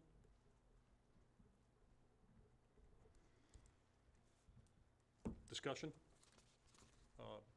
Vicky's out here if you. Hello. Yeah, this is just our annual setting the public hearing for the August 26th meeting, something that we do every year. Okay. Trustee Joseph? Yeah, I just wanted to expound on that. We often get calls, board members typically get calls when the notification gets sent out. So I just wanted to make a pitch, as Ms. Bauer indicated, it's a customary. This is not a increase proposal. This is simply us receiving all the necessary documentation to support the use of the special assessment district as it's set. The notification goes out, and sometimes residents perceive that to be some kind of new tax increase or a millage increase, and simply it is an opportunity to come in and hear and contribute to the discussion regarding the cost of our public safety SAD. There's nothing new, and the opportunity to hear how your money is spent will occur at that August 26th hearing. Thank you. Thank you. You covered what I was going to say. The cards will be going out. The cards will be going out within the next 2 weeks. Yep. Okay. and they are, again, an annual statutory required card that goes out to the residents. So, any questions from the board? I have a motion by Supervisor Kersten, supported by Trustee Anderson to approve item 10A. Clerk Berry? Supervisor Kersten. Aye. Trustee Anderson. Aye. Trustee Joseph. Aye. Trustee Hornberger. Aye. Trustee Vosberg. Aye. Treasurer Elliott. Aye. Clerk Berry, aye. Item 10B. Item 10B is to approve the recommendation by the Finance Department for the July 2025 budget amendments. Is there a motion to approve? So moved. Trustee Joseph, supported by Supervisor Kersten. Vicki, you want to address this real quick? Yep. All right, today I'm going to provide a brief overview of the proposed mid-year budget amendments for the fiscal year 2025, focusing on the general fund, public safety fund, and building fund. And to be clear, there is no budget amendment for water and sewer included with this. The general fund has new revenues totaling $580,000. $560,000 is the DNR grant to support the Parks and Pathways land purchase. There's an additional $20,000 in new revenues for the noxious weed cutting charges. Key expenditure amendments are the park and property improvements. It is a combined total of $878,924.68. That's for that park and pathways and the municipal land purchase. That is actually offset by the grant revenue that I just spoke about. The road maintenance and infrastructure is $555,000 across several different items, which is the limestone preservation, Fortin, SAD, detention ponds, and expanded street lighting. I'd like to mention all of those the majority of those have offsetting revenues that come into the township. The code enforcement contractual services increased $20,000 to support weed cutting. Again, that had that offset in revenue for the noxious weed cutting charges. Moving on to the public safety fund, we had an additional grant revenue of $44,709 from a grant for turnout gear. Our key expenditures for the police department is the interior renovation for ARPA funding of $92,613, again, covered by a grant. We have $779,481 for the exterior renovation. That's actually a carryover from last year. It was board approved and budgeted for it last year, and the project just spanned the 2 years, so I'm moving that money from the 2024 budget to the 2025 budget. And that's just, I can't just move it, it has to be board approved. For fire department, there was $46,188 for turnout gear. Again, along the theme of a lot of these, that was a grant offset that we just spoke about for the additional revenue. Workers' compensation adjustment, we had an increase due to the annual payroll audit for a combined total of $40,000. And lastly, for the building fund, there's a minor adjustment of $3,000, an increase in workers' comp due to that same payroll audit results. I welcome any questions or discussions from the board. Thank you. Questions for the board? Trustee Joseph? Yeah, just, Vicki, I was wondering if you could touch upon the general, my takeaway. We have, we approved the budget in December. We try to be as accurate as we can with what we anticipate expenditures and revenues to be. We can't, you can't, nail it completely. And at the midway point, which is now, we take a look at all of the areas that we've amended and needed to move money from one fund or account for, as you did, grant money, revenue that comes in, how it's offset. When all is said and done, are we increasing our spending with these amendments in terms of what we projected our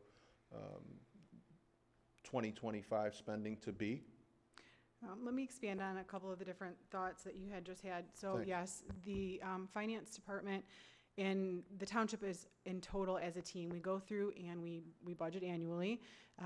We're actually working on our 2026 budget right now, going through and working with the different departments, staffing, grants that we may be applying for, something called Milton, more likely than not, we will budget for. So if it's more likely that we're gonna get it, we're gonna budget for it. If it's a grant that we're not sure of getting it, it's kind of an accounting term, we're not sure if we're gonna get it, we're not gonna budget for something that's not likely to happen. We'll still apply for it, we still want the funds for the township.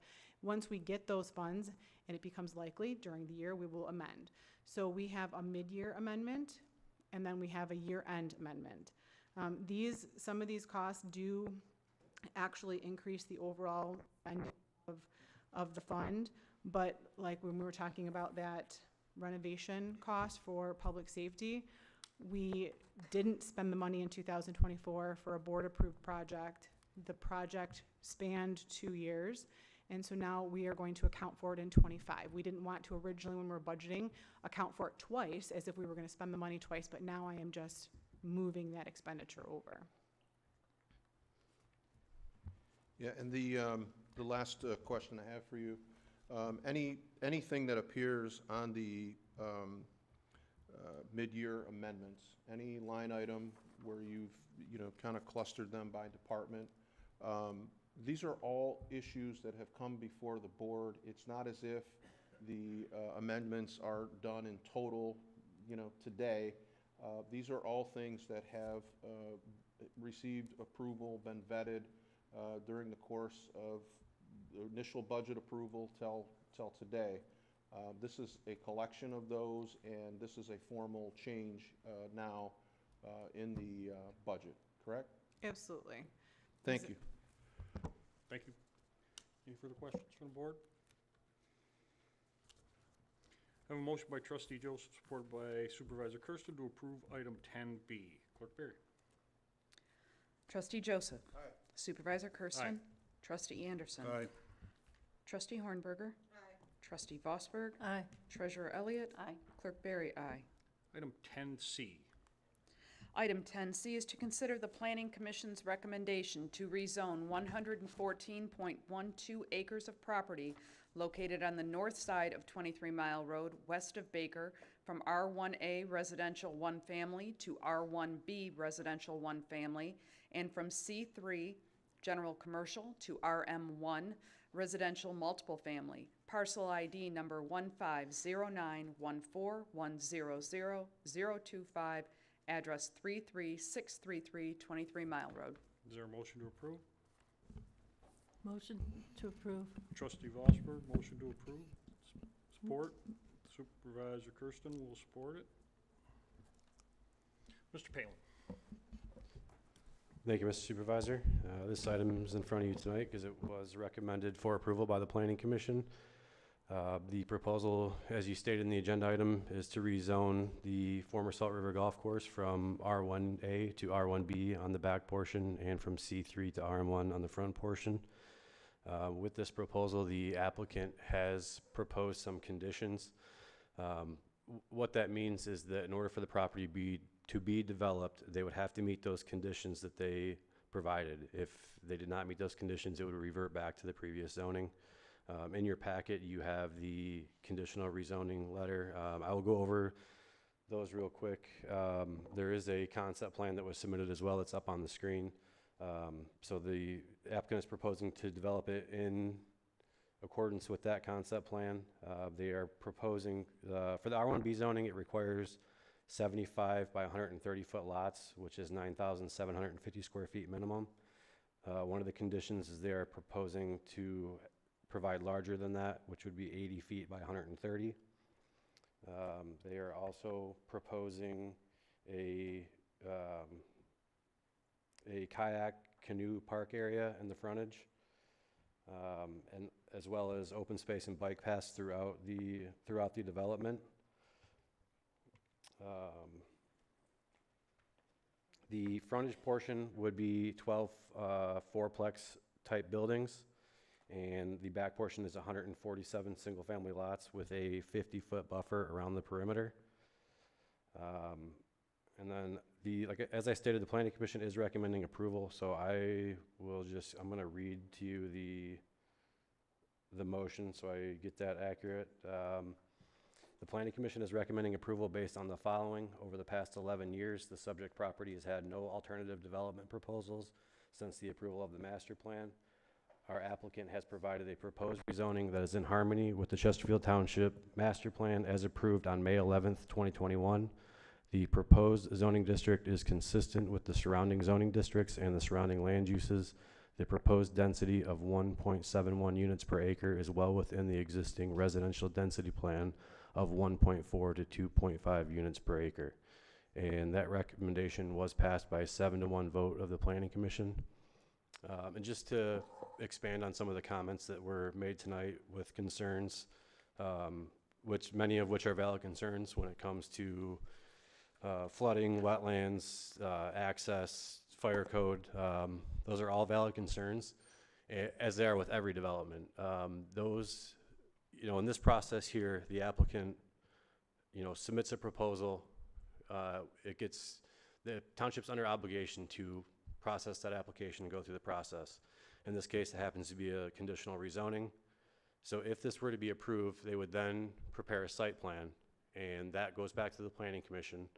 And then they go through engineering review, and that's when they're going to be looking at the wetlands, floodplain, flooding.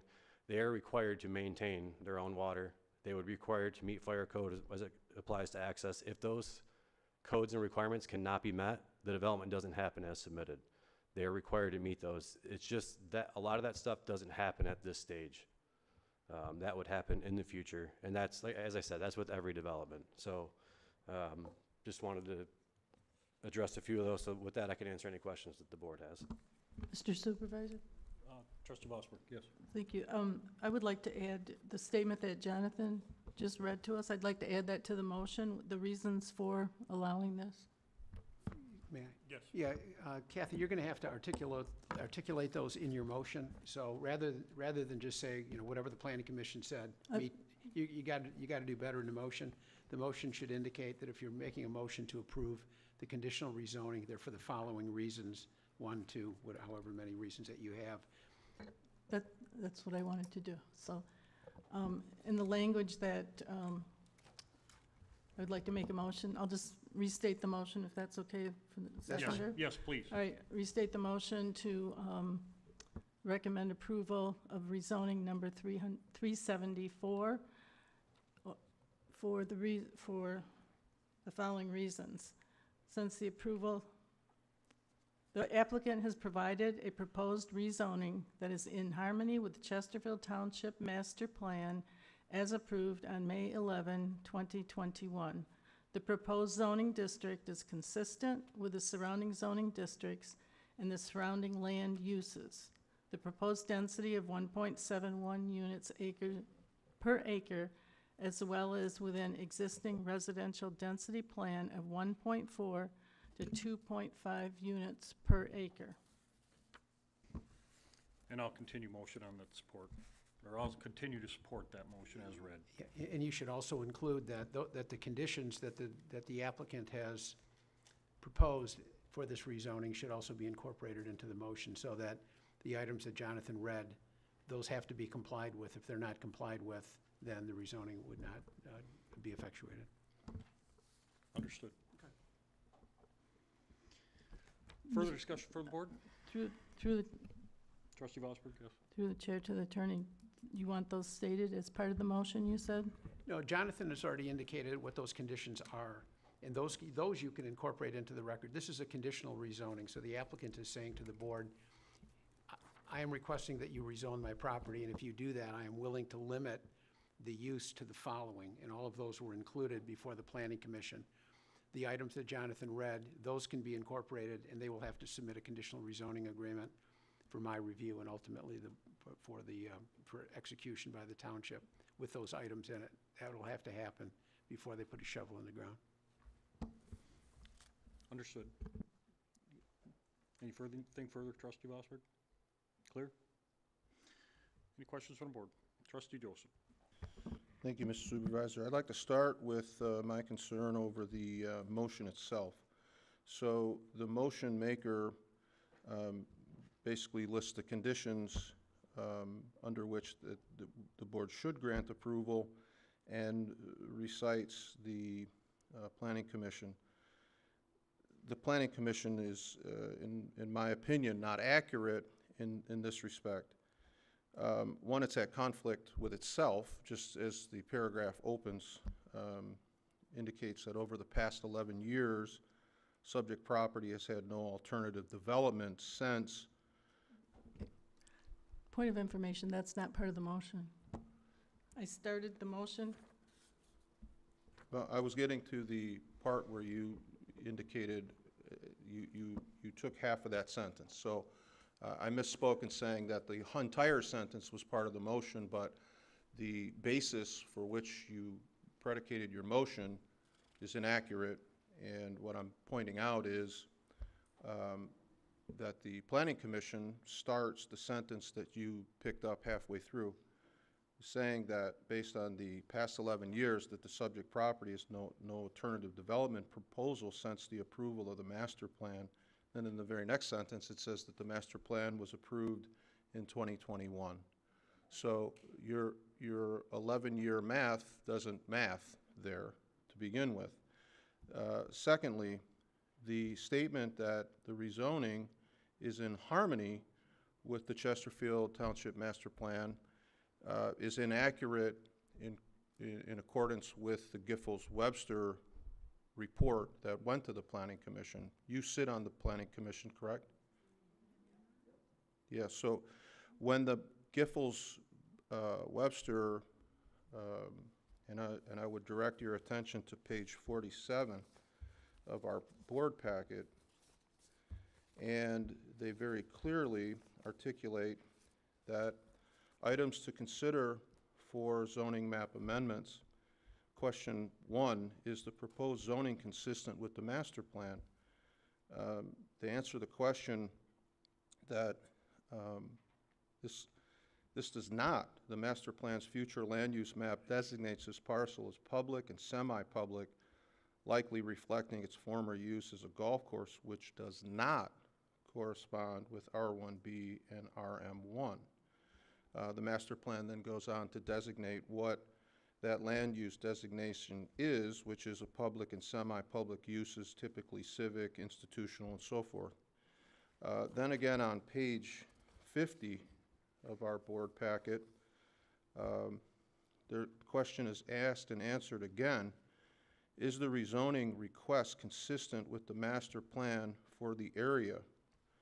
The Giffords, our vendor, says the request is not consistent with the future land use map.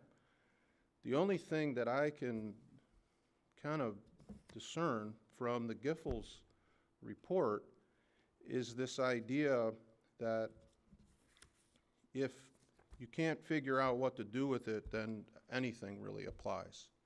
This is sort of this catch-all that the Planning Commission seems to have gravitated towards, but it's pretty consistent throughout the Giffords report, which was over 6 pages, that this is not consistent. So to predicate your motion on the finding that it's in harmony, I would just ask for the evidence to support that, because there isn't any according to our vendor.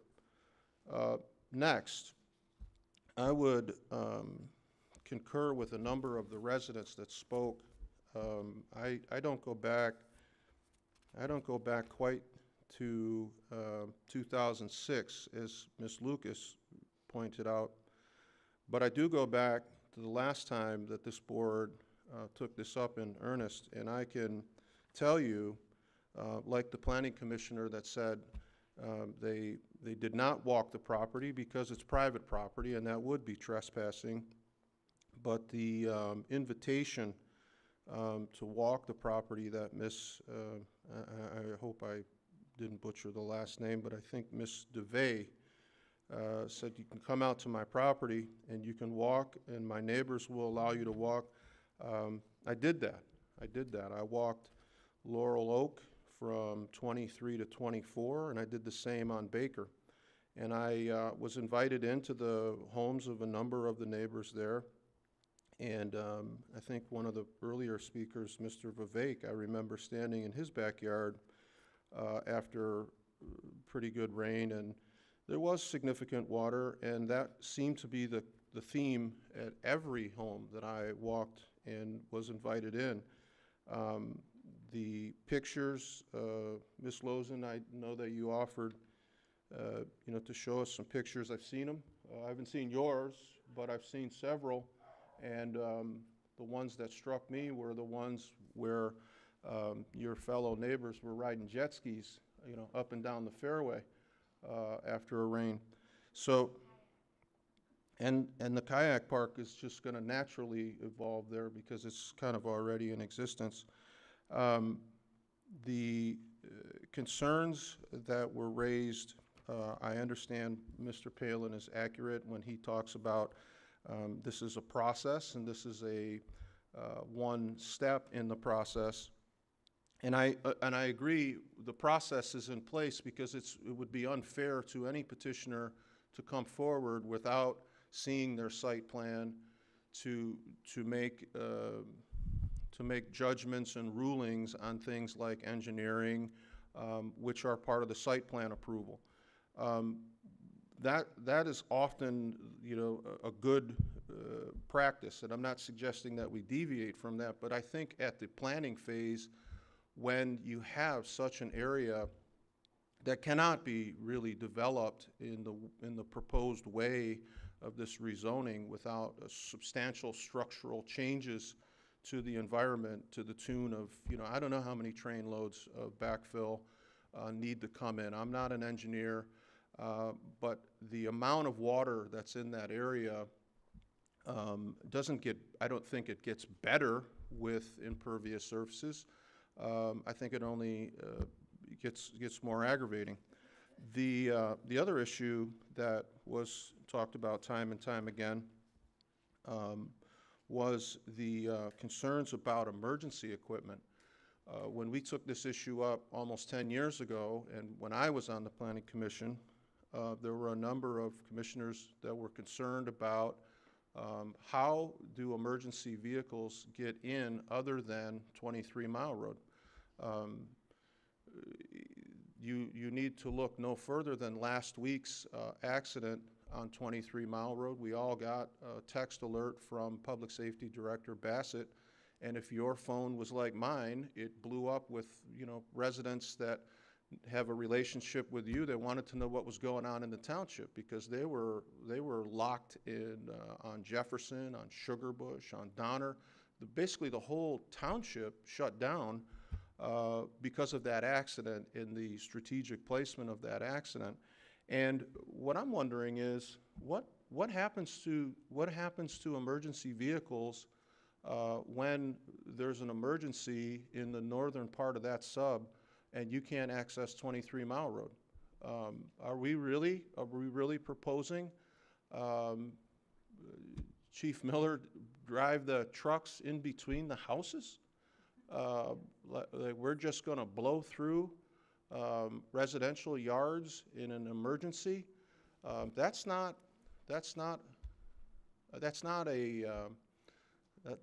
when we know that these are potential problems on the front end.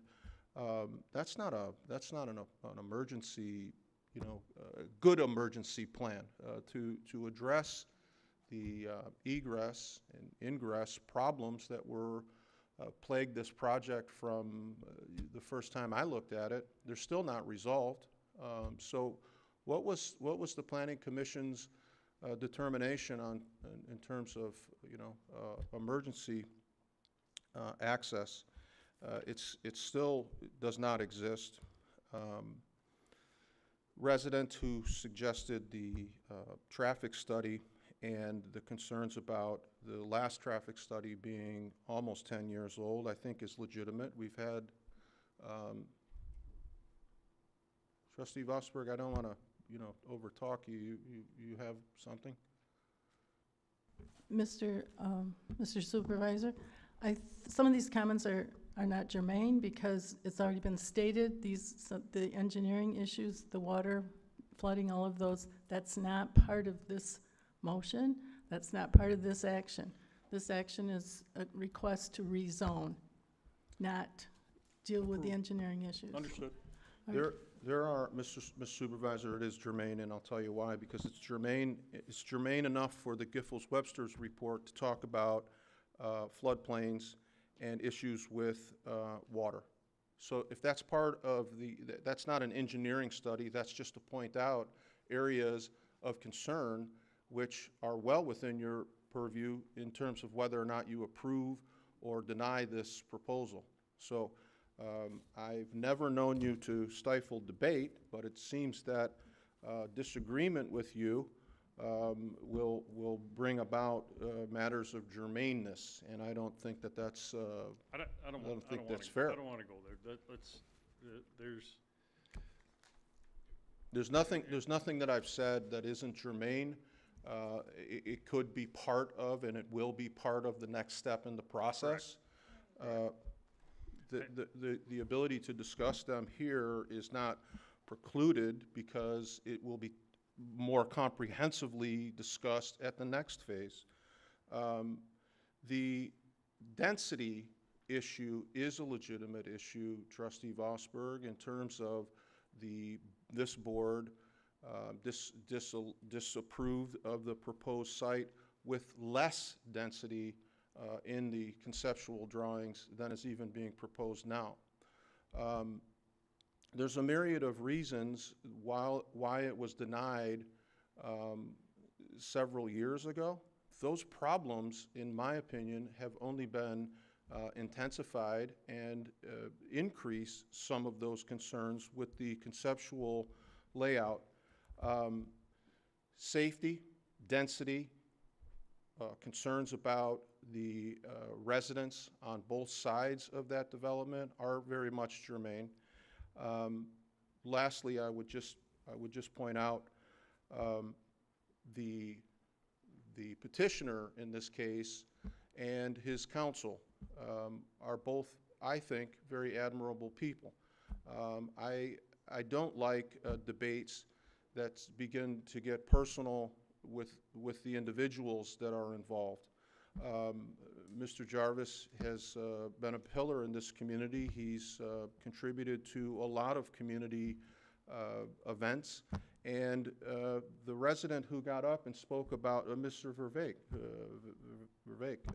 Tim, when he got up and talked about an alternative plan that involved a combination of green space, Mr. Jarvis actually entered into a very serious negotiation in an attempt to do that some years ago. There was an attempt to try to create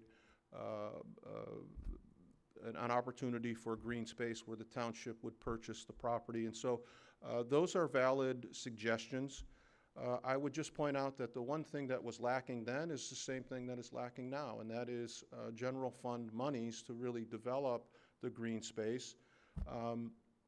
But I think it is something that we should revisit as an alternative to this proposed rezoning, and that is to have the revenue necessary, and the residents, I think, are best positioned to speak on that. The number of them who happen to live by this development say this should be green space, but there are more residents that agree with that, but would also need to agree with the revenue stream to do that in the form of what I think would be a Parks and Rec millage. I would propose that we sort of steer towards, instead of a rezoning that complicates our traffic, our flooding, our density, our emergency, a plan that is not harmonious with the master plan, as evidenced by the Giffords report, we shift that and we pursue a plan that does look to preserve green space, and maybe we put our collective efforts towards securing the revenue and giving the voters an opportunity to decide if they would like to see Parks and Rec engage with Mr. Jarvis in a combined effort to take this space, which was golf course. It was green space, privately owned green space, but it was green space, and I would hate to lose it. I would hate to lose it, especially lose it to this. No offense to the work that was done, but I think it's riddled with problems that really create hardship for the surrounding neighbors and the township as a whole, anybody that traverses 23 Mile Road. So I would strongly encourage my fellow board members to take a look at the Giffords report. This is not consistent with the master plan, and reject this rezoning. And then let's shift our focus to something that does preserve the harmony of that area in a way that satisfies the petitioner and the residents that live there. But this project cannot move forward like this without some dire consequences, and I would strongly recommend we vote it down. Thank you. Thank you. Any further comments? Yes. Trustee Vosper.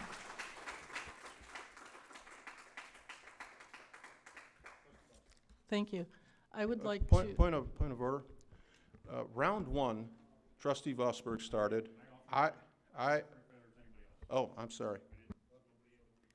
We are round two. Okay. Going back to Trustee Vosberg. Thank you. Would like to clarify, we have a motion on the floor, and there were some comments made by the previous board member, and I want to verify with Mr. Palin, our planning person, coordinator, is the current, what is the current zoning for that property? It's already says, I know it says it, but could you just please repeat it? Yeah, on the northern portion, which is north of where the river turns, it's R1A, single-family residential, and then south of that, basically where the clubhouse was, is C3 general commercial. Okay, so it's still being zoned residential, just changing Correct. a little bit, not a little bit, it's changing the size of the, it ends up changing the size of the lot, but it's. Correct. 90 foot by 150 foot lots are permitted on the site currently. Okay. And is there the current zoning, so regardless of what I just wanted to clarify that this is not in, the motion is not in contrast to what the current zoning is. I'm sorry, it isn't changing the zoning, but it is an acceptable request for changing of the zoning. It's still residential. It's from residential to residential, just a different size lot. Correct. The density is increasing. The density is increasing. And then there was one other comment.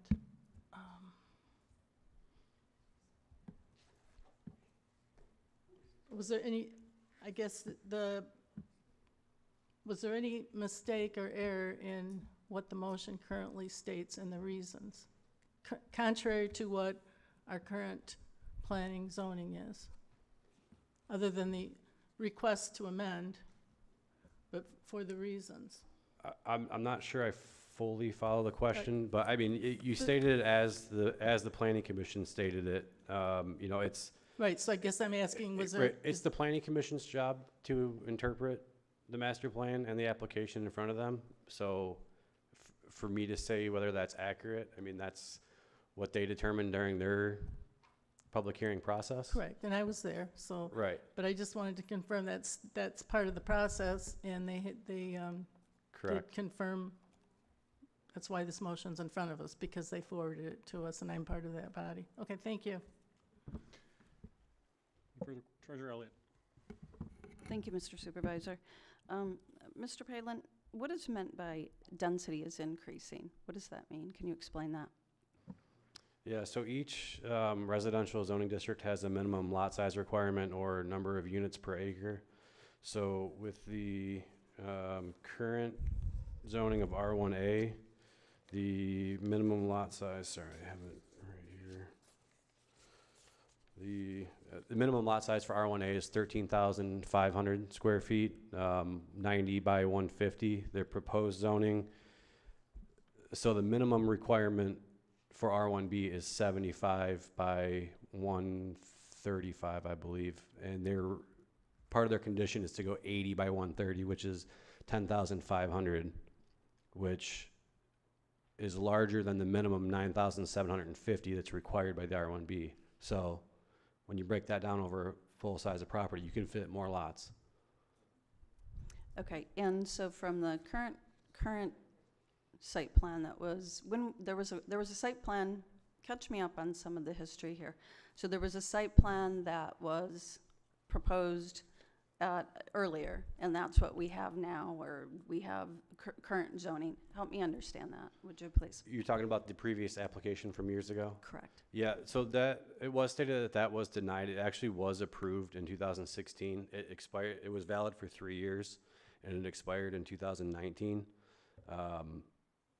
It was very similar to the concept you see up there. The condo units up front and the addition of the park are new additions, but I believe, and again, I'm going off memory here, but I believe it was very similar in lot size and lot layout previously.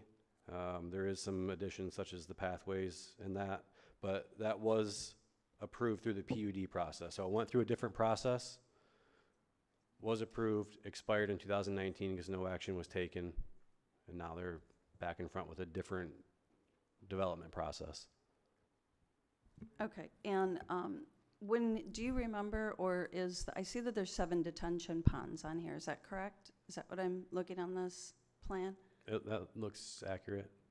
Okay, and so are those, do you remember if those were, I know, sorry, I didn't ask you earlier, but it occurred to me as we were talking about flooding issues that there's all these detention ponds, and right now, I'm trying to wrap my mind around how you turn something, and I've been seeing videos online that people have posted on Facebook of the flooding issues there.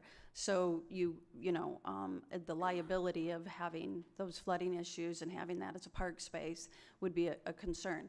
Would I'm assuming that these detention ponds and this plan has gone through some sort of engineering process already.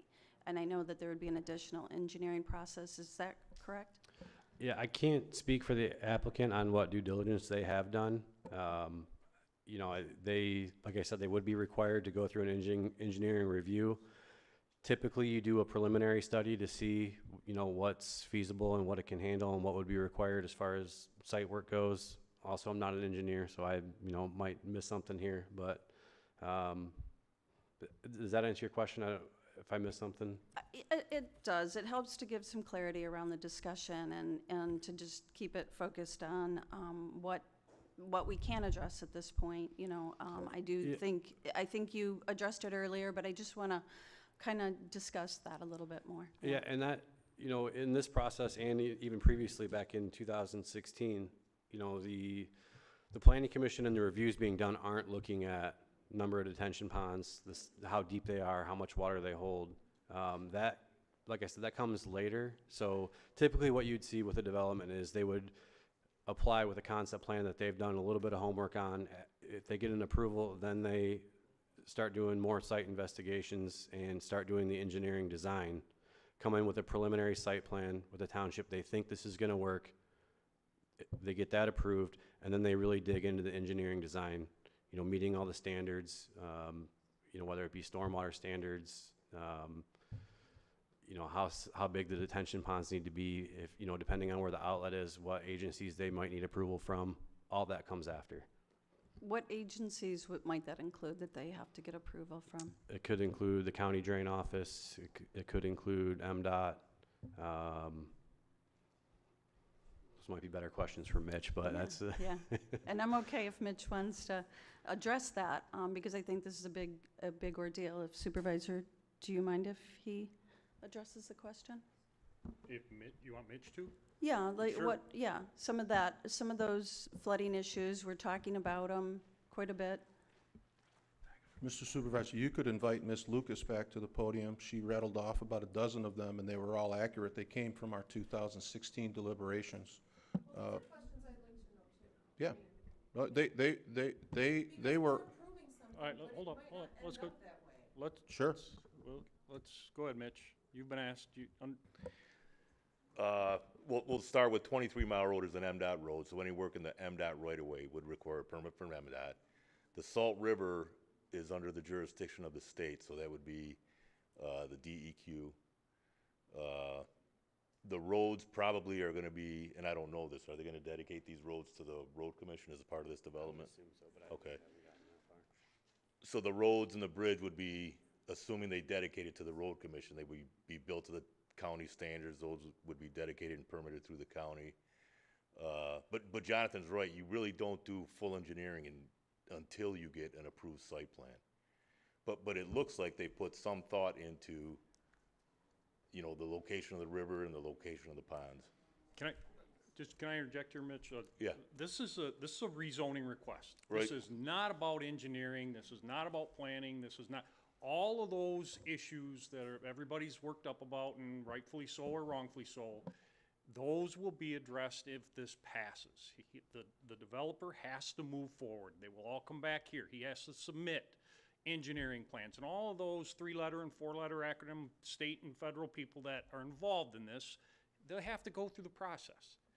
This is about a rezoning request only. That's what the topic is. The planning, the agenda item in front of us is very straightforward. Does the property owner have the right to rezone this request, and us as a board member? Can he move forward with everything that everybody is concerned about? That's what our question is here, and he will have to come back in front of everybody. Am I missing anything? Pretty straightforward. That's accurate, yeah. Any more questions? Trustee Joseph. Yeah, Mr. Supervisor, I agree with your sort of process and what this agenda item is. But when Trustee Vosberg spoke at the beginning of round one, she's our planning liaison. She seemed to ask a question about residential zoning that she clearly did not understand what it is that she was approving, in the sense that what is it even zoned? And this isn't this is by definition a rezoning. And the density is a big issue. And so when the Planning Commission takes up, and I'm not disputing the petitioner's right to bring a rezoning request, but this idea that this board just rubber stamps the Planning Commission, and as Mr. Palin said, I disagree with wholeheartedly, that they are best positioned to determine compliance with the master plan. There are objectively measurable things. I'll wait for the opinion from the attorney. No, that's okay. What I'm proposing, what I'm saying to you is, you have, the board members have the obligation to do your own due diligence. And I'm troubled that the motion maker initially attempted to just regurgitate and say, I'd like the motion to reflect what the Planning Commission. The attorney said, no, you can't do that. You have to articulate your own. Then you read verbatim pieces from the Planning Commission recommendation. I think it's fair to say that there's not an independent evaluation on your part. You don't know basic residential. Mr. Supervisor, Can I interrupt? my name is mentioned. May I please say something? I haven't finished my comments. I'm in round two, just like you were in round two. Hold up. Put me on the list, please. Yep, you'll be next. The ability for us to take up the same issues that were highlighted in the Giffords report, these are objectively measured things. And in several instances, the Giffords report defers whole to the board. They don't offer, other than to say the Planning Commission should review and consider whether this applies or that applies. The Planning Commission then makes a recommendation to the board. It is entirely our responsibility to do your own due diligence and make a determination on objectively measured reasons why it is rezoned. We haven't even looked at some of the other concerns that Giffords points out, which is the requirement of the petitioner to satisfy whether or not a buildable sort of this is available in other property around the township, which the Giffords report indicates it is. Also a consideration for you to rezone or not rezone. Does the proposed rezone, is it available elsewhere? The answer is yes, as in the Giffords report. No mention of that in our deliberations. But these are all objective reasons to deny the Planning Commission's recommendation. They are all valid, and I have heard nothing from the motion maker. You're next, so maybe you could answer what objectively can you offer to say that it is harmonious with the master plan? Because I haven't seen anything.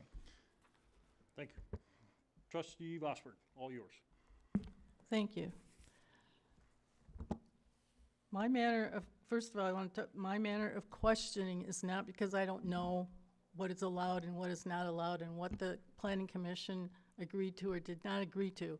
I asked it in such a way that the audience could hear and the board members could hear from another person the very same thing that I made in the motion. I was at the Planning Commission. I'm very well aware of the difference in the changing. It was more of a rhetorical question.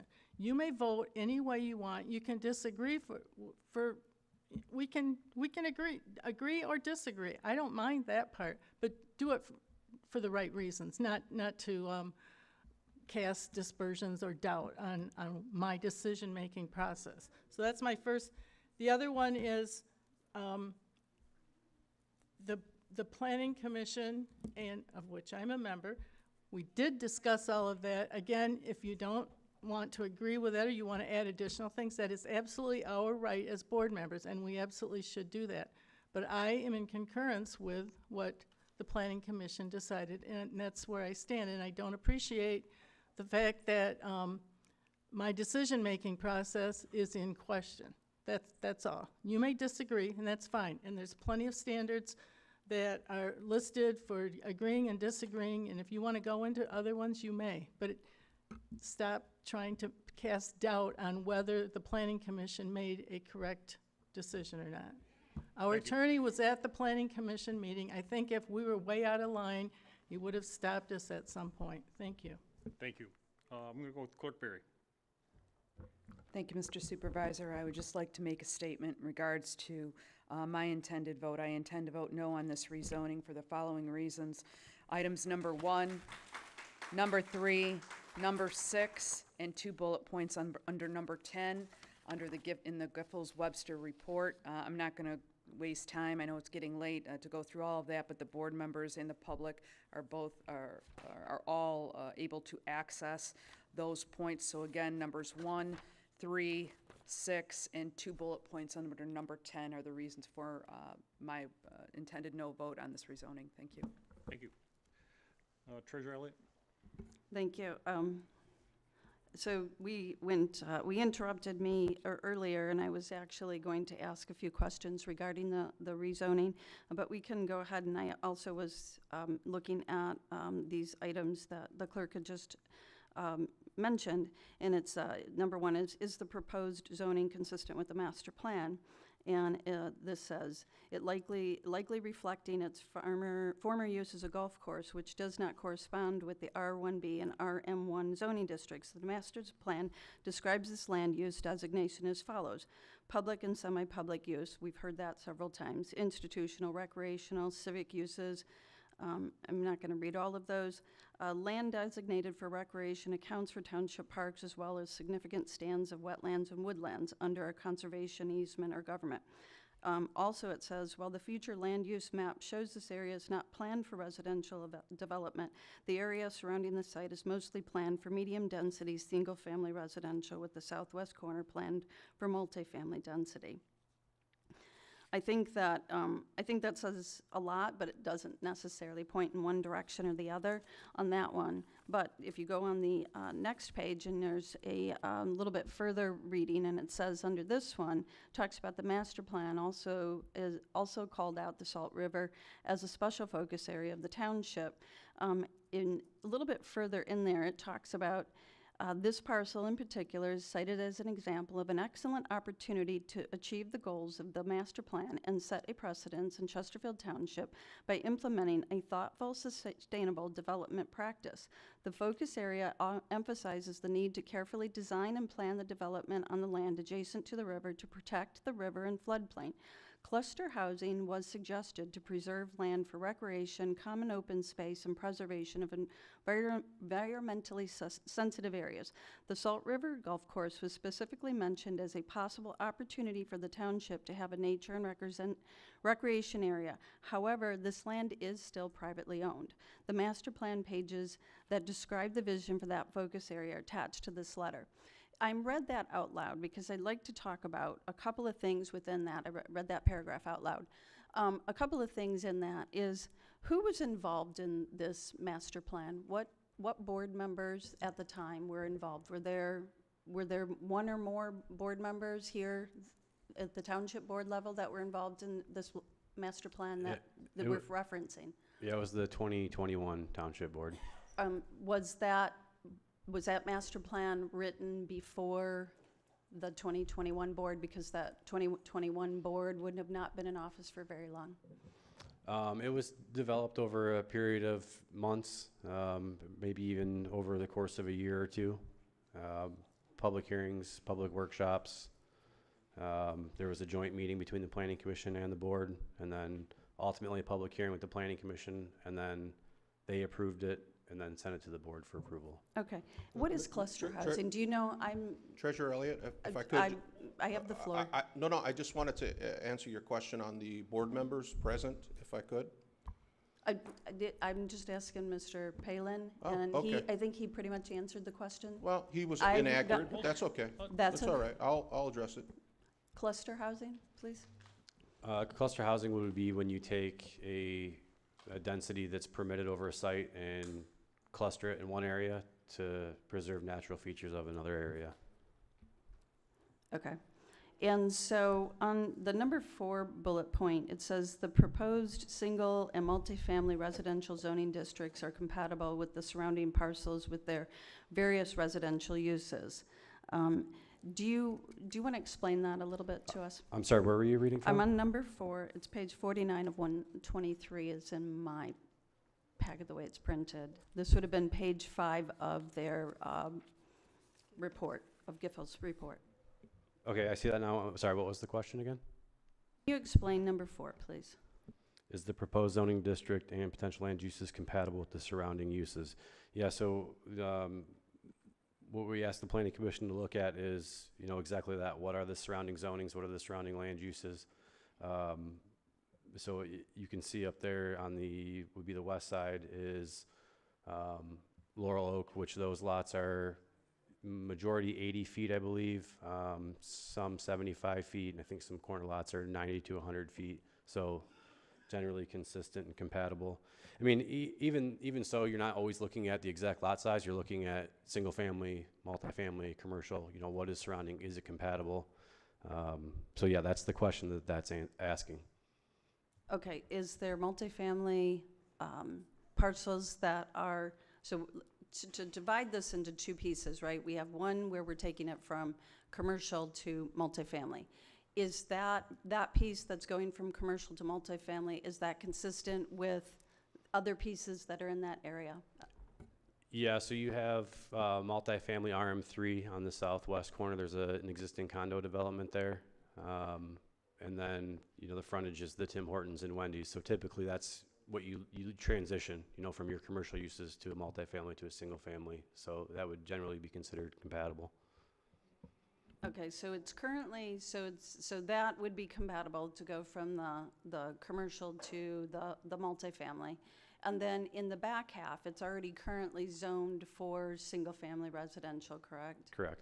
Okay, so this is due to changes in engineering that, whatever the site plan or maybe new discussions or what have you, we don't know what the reason is, but they have asked for a change also in that back half, which you're saying is consistent with the west side of the property. Correct. Okay, just that I understand. Okay, and then whether this is, just for clarity purposes, because we've talked about it in a couple of different ways, can I ask the attorney, what is it that we consider? Do we consider specifically in the asking of the question of the rezoning? I mean, if you could reiterate that, just for clarity purposes, please. The Giffords-Webster report on all rezonings that they look at, they have a boilerplate list of 8 or 9 different factors that they ask the Planning Commission members to look at, and they write their report. The zoning cases in Michigan, which date 50, 60 years, have indicated that there is no one dispositive factor that the courts will look at in determining whether a property meets the test for rezoning. They look at a variety of factors. And the 3 most important factors that the courts will look at are, number 1, is the proposed rezoning consistent with the master plan? If you were to score all of the various factors, the most weight would be placed on consistency with the master plan, consistency with surrounding land uses, consistency with surrounding zoning. Those 3 issues are the most significant issues that courts will consider in determining whether or not a municipality's approval or disapproval of a rezoning request will be sustained. That's why at the beginning, when Trustee Vosberg made her motion, I indicated you have to articulate the reason. You can disagree with the Planning Commission, that's what you're here for. As Dave indicated, they're a recommending body. You are free to make a decision that's against the Planning Commission, or you can accept their recommendation. But the ultimate decision falls with this legislative body. But whatever you do, the applicant, this is private property. And if the applicant is denied and decides to take it up to circuit court, the decision as to whether or not this property gets rezoned is going to be decided by one judge. Not by everybody in this room or this board. It's going to be decided by one judge. And that judge is going to take a look at this record, and the judge is going to throw out a lot of the issues that have been discussed, and the court is going to look at the land use issues, and the court is going to say, I see the Giffords report, but I've got 2 cases right now where a circuit court judge said that she didn't give a damn about what the planning consultant said. The court considered what the legislative body did. They're consultants. You take their recommendations, you accept some, you throw some out. I give you a legal opinion sometimes you take them, sometimes you don't take them. That's up to you. The decision has to rest with this board, and the board has to decide whether or not, in its own mind, it's consistent with the master plan. That's up for you to decide. Is it consistent with surrounding zoning? Is it consistent with surrounding land uses? Look at those 3 and base your decision primarily on that. Concerns of traffic are legitimate in a rezoning request. Issues of, and we talked about this at the Planning Commission, whether or not there's woodlands, whether or not there's bald eagles, whether or not there's nature issues, whether or not there's engineering issues are not legitimate concerns in a rezoning request, and a court isn't going to look at it. So keep your focus on those top 3 or 4 and make your decision based on that. Take it from there. Thank you, sir. Thank you. I just have one more thing I want to. So here on number 8, it says, is rezoning the best way to address the request, or could the existing zoning district be amended to add the proposed use as the permitted or special land use? The response says, in general, this request for rezoning is the most appropriate way to permit the proposed use on the site, as opposed to amending the R1A and C3 districts to allow the proposed use. What is that saying? That is one of the boilerplate factors that they look at. I would give that little weight. There's also a criteria that they look at. Can the property be currently used, and can it be developed in its current zoning? Courts generally don't look to that. That deals with whether or not there's a regulatory taking, whether or not the government regulation is so oppressive as that you've denied all economically viable use of the site. Focus on the 4 or 5 issues that I just discussed, and whichever way you decide, the chances of you prevailing in circuit court are very high. Start getting off onto the fringe issues. You're not going to win in circuit court no matter which way you go, whether you vote it down or you vote it up. Don't get into these peripheral issues. Stick with the meat and potatoes zoning issues. Master plan, surrounding land uses, surrounding zoning districts. Traffic is a concern. It's not as high as the top 3. And look at those things and take it from there, and you'll be fine. But don't get hung up on the other issues, because when you get to court, the other side pounces on those issues and said, Judge, look, they denied this because of, and they look at these issues that you never needed to address, and it makes the difficulty in defending the case 10 times more. Stick with the ones that matter and your position will be solid. Thank you, sir. Any further questions? Trustee Joseph. Just a quick one. Sure. Can I go to her first? Thank you.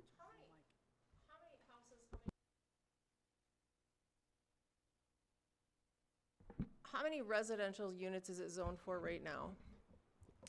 With the 90 by 150 lots? So the math provided by the applicant, if they max it out, would be 225 units. The way it's zoned right now? Correct. Okay. Again, that's maximizing it. That's not accounting for, what can and can't be done. Once you But go through engineering and all of Right. that, and yeah, the numbers will change. I get it. I'm just asking, how many now? So if we do nothing, that's how many units we're looking at? correct. Okay, thank you. Thank you. Trustee Joseph again. The question, I understand, maximize 225. I don't think they could ever get that in there. But the way that it's zoned, it does matter, because what they're proposing and what they could be allowed to do in a rezone are not necessarily the same thing. Okay. So. Hold up. Go ahead. Yeah, Let's be cordial. If you've been around the board for more than a few months, you'd know that what the argument that's made is what I could do is usually never what. But theoretically, your point is valid. It's not realistic to assume that 225 units are going in there, and I say that only because in addressing.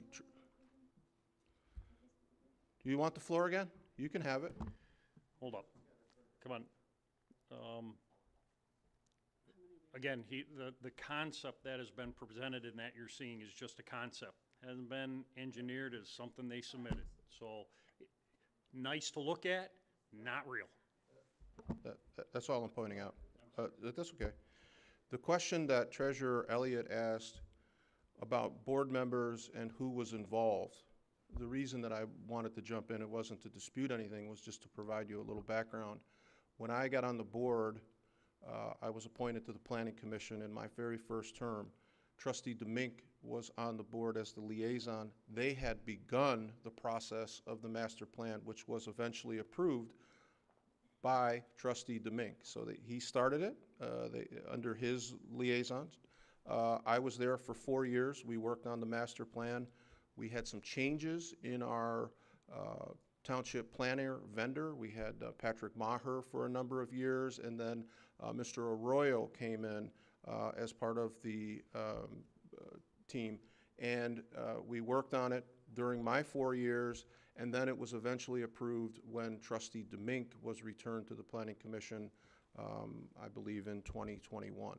So it was a very comprehensive document, and a number of these issues in terms of this particular development were discussed at length, which is why I wanted to just give that and make that part of the record to tell you that the adherence to the concept that the attorney even spoke of, which is it the very first thing that appears in all rezoning requests, typically in the first sentence or two, will be this is compliant with the master plan. It's done that way, I think, as the attorney pointed out, because it's probably the most significant part of the decision-making if it's decided by a third party. So I think it rightfully starts out with a declaration from whatever body is making the recommendation.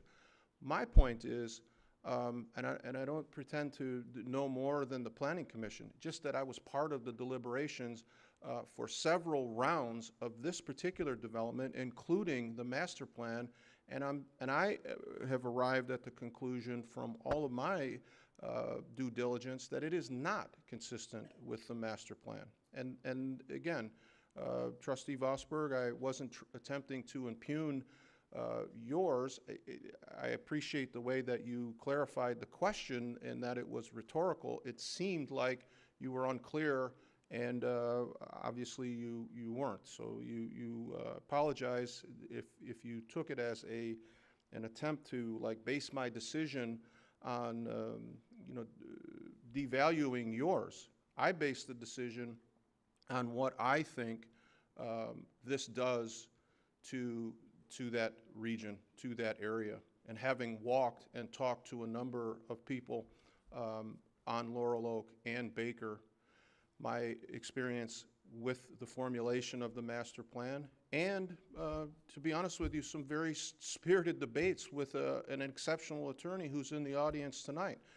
He was part of that project then, and we went back and forth in a very vigorous way. So I have a tremendous amount of background on this, and I believe that this is not consistent with the master plan. I think we will do irreparable harm to our community, and in particular the neighbors that live there and that possibly will live there. Again, I don't plan on saying anything else, but I would ask that we deny this for the principal reason that it is not in compliance and in substantial harmony with the master plan. Thank you. Thank you. Any further questions from the board? Treasurer Elliott. Thank you, Mr. Supervisor. So, thank you for that, Trustee Joseph. That is, that also provides more clarity that you were a part of that master plan. And I believe that a couple of the members here that spoke tonight also talked about the former supervisor. And I know that this piece was also, he was a part of a lot of influence on uses for this piece. And I believe there was also I think somebody had mentioned a former conversation about possibly making this into a park. But, you know, that history is helpful. And, but, you know, here we sit today and we're talking about that. And the first question in this is, you know, public and semi-public uses. It's the master plan speaks about it having, you know, both those park elements, which are part of the Salt River Planning grant that was submitted by this township and working with other townships to provide a blue and green space along the Salt River, all the way from New Haven down to the lake. And then this master plan also talks about sustainable development and cluster housing. And so it does address it, and I think it is a matter of interpretation. And so the attorney has told us our 3 points really that we should focus on is, in our opinion, when we read this, do we believe that it's consistent with the master plan? Is it consistent with surrounding zoning and surrounding land use? And if I take all of those other things out of the way and look at that, I think the master plan, whether or not, I think you can read that however you can read it in several different ways by pulling it out. And I don't know that it's very clear. It doesn't say, oh, yes, it is, or oh, no, yes, no, it isn't. However, I think what is also the other 2 of those 3 points is it consistent with the surrounding zoning? Is it consistent with the surrounding land use? And I think those are very clear. At least they are to me. If if you say, is the changing the rezoning from commercial to multi-use, there is condos right there, and from one to the other. And then it is currently, the zoning is currently zoned for development, and that is half of on the property on the east. It's currently zoned similar to that, and then the property on the west the request is to rezone it to that. However, this is a conditional rezoning to say that those wouldn't be 75-foot lots, but they're 80-foot lots. I believe I'm correct on that. Am I, Jonathan? Yes, okay. Thank you. Thank you. Any further questions? Any further discussion?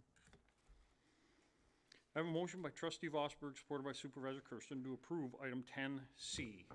Clerk Berry. Trustee Vosberg. Aye. Supervisor Kersten. Trustee Joseph. No. Trustee Anderson. Nope. Trustee Hornberger. Aye. Treasurer Elliott. Aye. Clerk Berry, no. Item 10B. Item 10D is to consider the Planning Commission's recommendation to amend the Chesterfield Township zoning map to include 17 parcels of land along 26 Mile Road from I-94 to County Line Road to MX2 County Line Mixed Use District. Is there a motion to approve? Is there a motion to approve? Motion to approve. Motion by Clerk Berry. Is there any support? Support. Was that Treasurer Elliott? I'm sorry. Treasurer Elliott? Trustee Vosberg. Mr. Palin. Thank you again. This is a proposed township-initiated rezoning to implement one of the goals of the master plan. This was in front of you a couple years ago.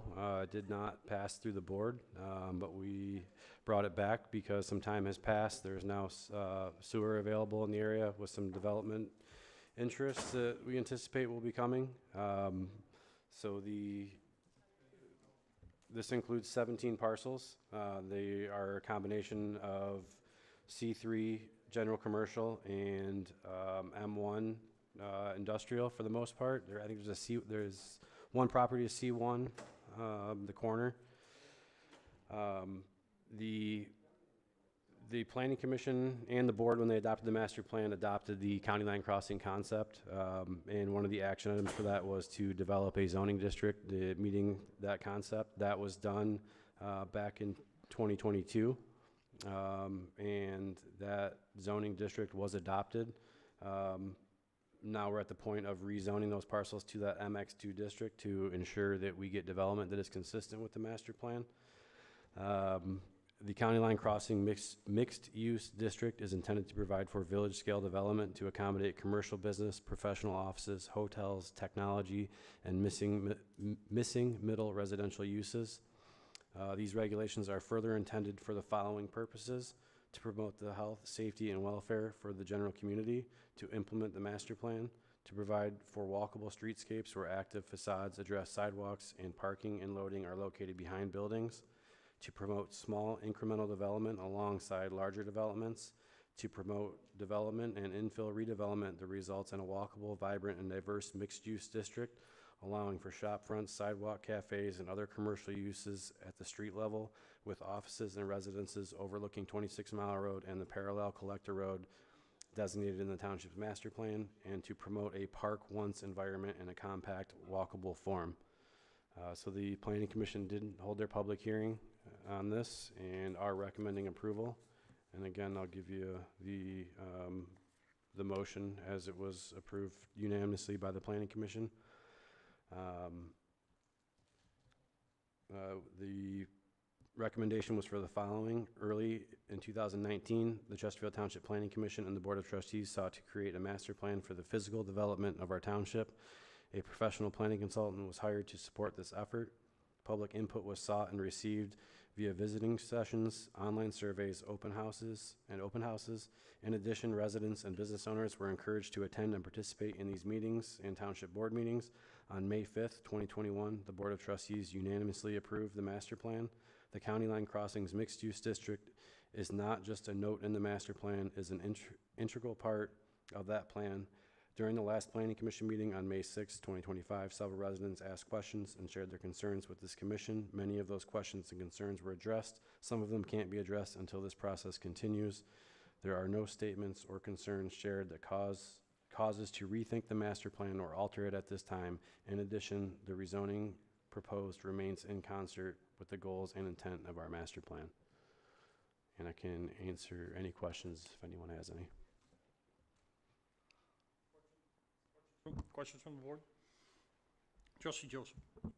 Mr. Supervisor, I just wanted to kind of add on to what Mr. Palin spoke about. In the discussions regarding the master plan, the concept of this relatively new, it was new to me, this MX2 designation.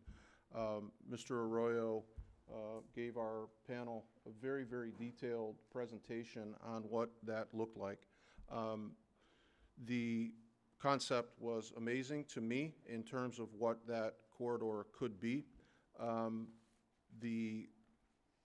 was all for it. I was all for, as Palin pointed out in his presentation, Mr. Palin pointed out that this MX2 concept and this district wasn't just a footnote in the master plan. It was a very big part of the master plan.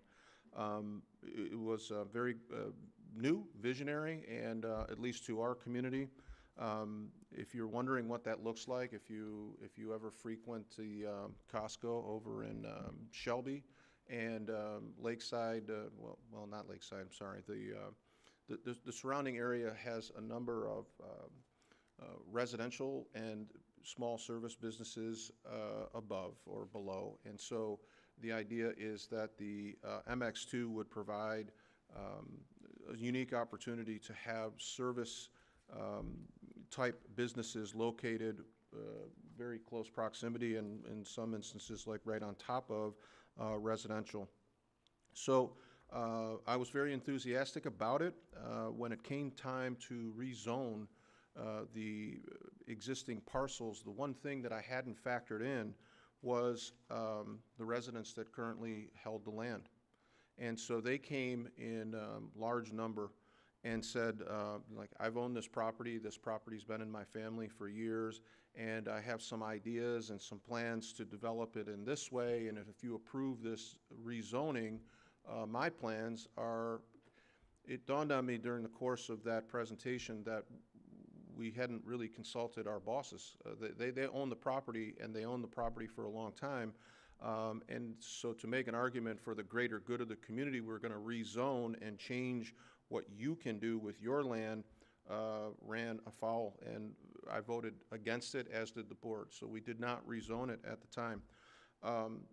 Mr. Palin contacted me some months ago, and he said that the most outspoken property owners, I'm characterizing, just sort of summarizing, but the individuals that had the most skin in the game had recently either sold the property or abandoned the plans that they articulated at the rezoning, and that currently during the public hearing process there wasn't the opposition from the landowners at the time. And so I am in support of this, and I was from the concept right up through until the landowners came forward and said, hey, you're kind of changing substantially my ability to develop my property that I've owned for years. And so I was a no, as was the rest, the majority of the board, and we didn't make that rezoning some years ago.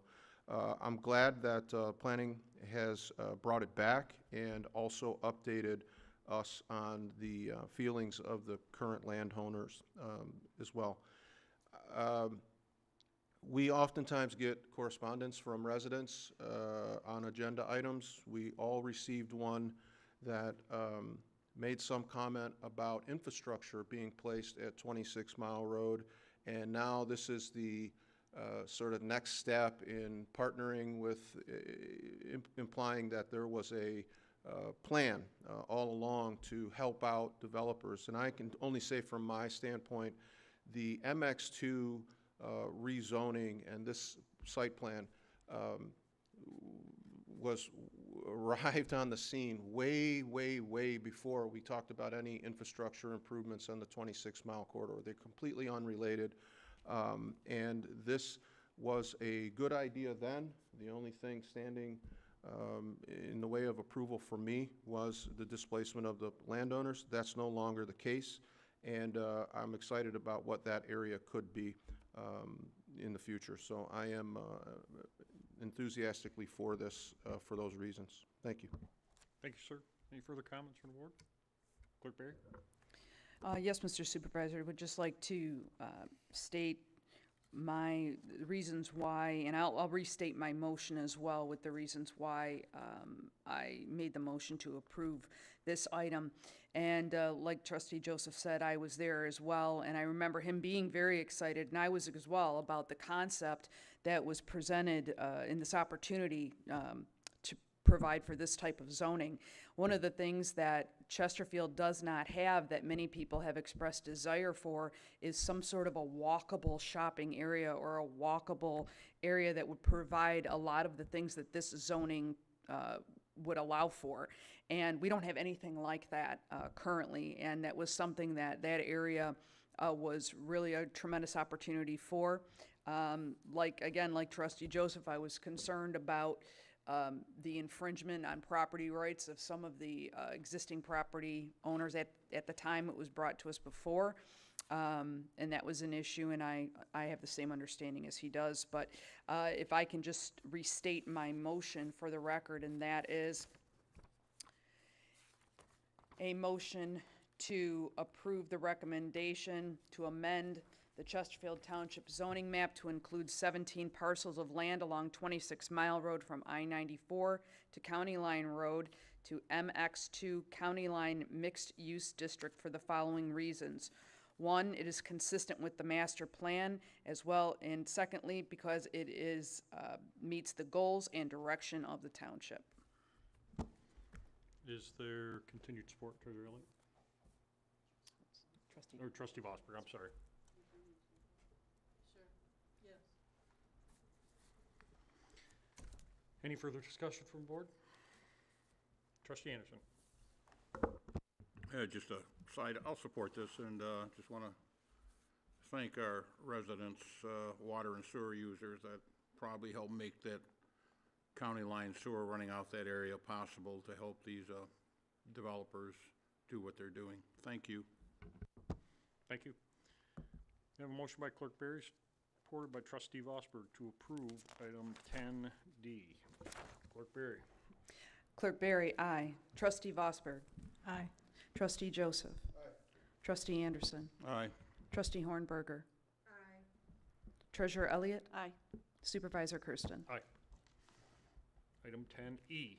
Item 10E is to approve a recommendation by the Elections Department to purchase 30 replacement Election Day electronic poll books, EPB laptops, for a total cost of $24,733.80, along with a request to approve an accompanying budget amendment totaling $14,733.80. Is there a motion to approve?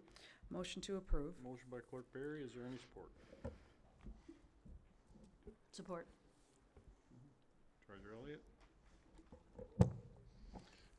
Mason, it's all yours. Good evening. In the spirit of brevity, I will just give a high order view of what our request is. This item was originally taken to the Election Commission on the May 1st meeting and the May 29th. It was unanimously approved. This is purely a replacement program for the age stock that we have. Those laptops were purchased under a HAVA grant 12 years ago. They are no longer in compliance with the Bureau of Elections promulgated rules as well as EAC. And Windows 10 is at the end of its life cycle here. Legacy services will no longer be offered after October. Therefore, there's a security vulnerability. The motion here, there is $10,000 in funding from our department that was already allocated by the board. It was a prospectus amount based on us assuming that there may be a call for an election, and then the remainder, $14,733, would be an amendment to accompany this. Thank you, sir. Question from the board. Mason, I got one. If we buy one of these this year, we don't have an election scheduled, what's the update in 2 years? Correct. So one portion I will refer to in the agenda items, the administrative review. The state legislature is considering changing the election software that we use on election day. So we have a plethora of laptops. We have early voting laptops that can't be commingled with election day. And currently, as it stands, they're two different operating systems. The requirements as prescribed by the state, they're future-proofed until the end of the decade, so 2030, in the event that we go live or we stay the same. To answer the question, if we don't procure them now, they are in the CIP for next year, but we will have to get them next year to be in compliance. Thank you. Questions? Any further questions from the board? Clerk Berry. I'm sorry, a motion by Clerk Berry, supported by Treasurer Elliott to approve item 10E. Clerk Berry, aye. Treasurer Elliott. Aye. Trustee Joseph. Aye. Trustee Anderson. Aye. Trustee Hornberger. Aye. Trustee Vosberg. Aye. Supervisor Kersten. No. Item 10F. Item 10F is to approve a request by the Parks and Recreation and Senior Services Department to purchase a mobile stage through Century Industries in an amount not to exceed $150,000. Is there a motion to approve?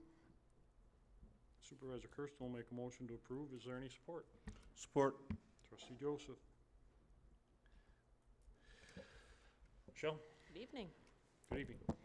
It's the request of our Parks and Recreation Senior Services Department to purchase a portable stage. Included in the quote are several features that suggest the best possible user experience. That stage area itself that you'll see is 14 feet deep by 32 feet wide, comes equipped with both electrical and LED. 2 sets of stairs, support trusses, acoustic wall panels are all suggested items that we can add on to provide that elevated professional look we're aiming to achieve, along with the most functional version of the stage. Graphics for the exterior of the trailer can be custom made in any design we choose, and that will help showcase Chesterfield Township in its best light at every event. 3 vendors were priced, and those are what are attached in your board packet. There's not many companies in the local area that can produce the item we are interested in purchasing. So of those 3 options that were best for our needs, my recommendation is Century Industries. They offer the MSM 32000 Showmaster you'll see on the board in front of you.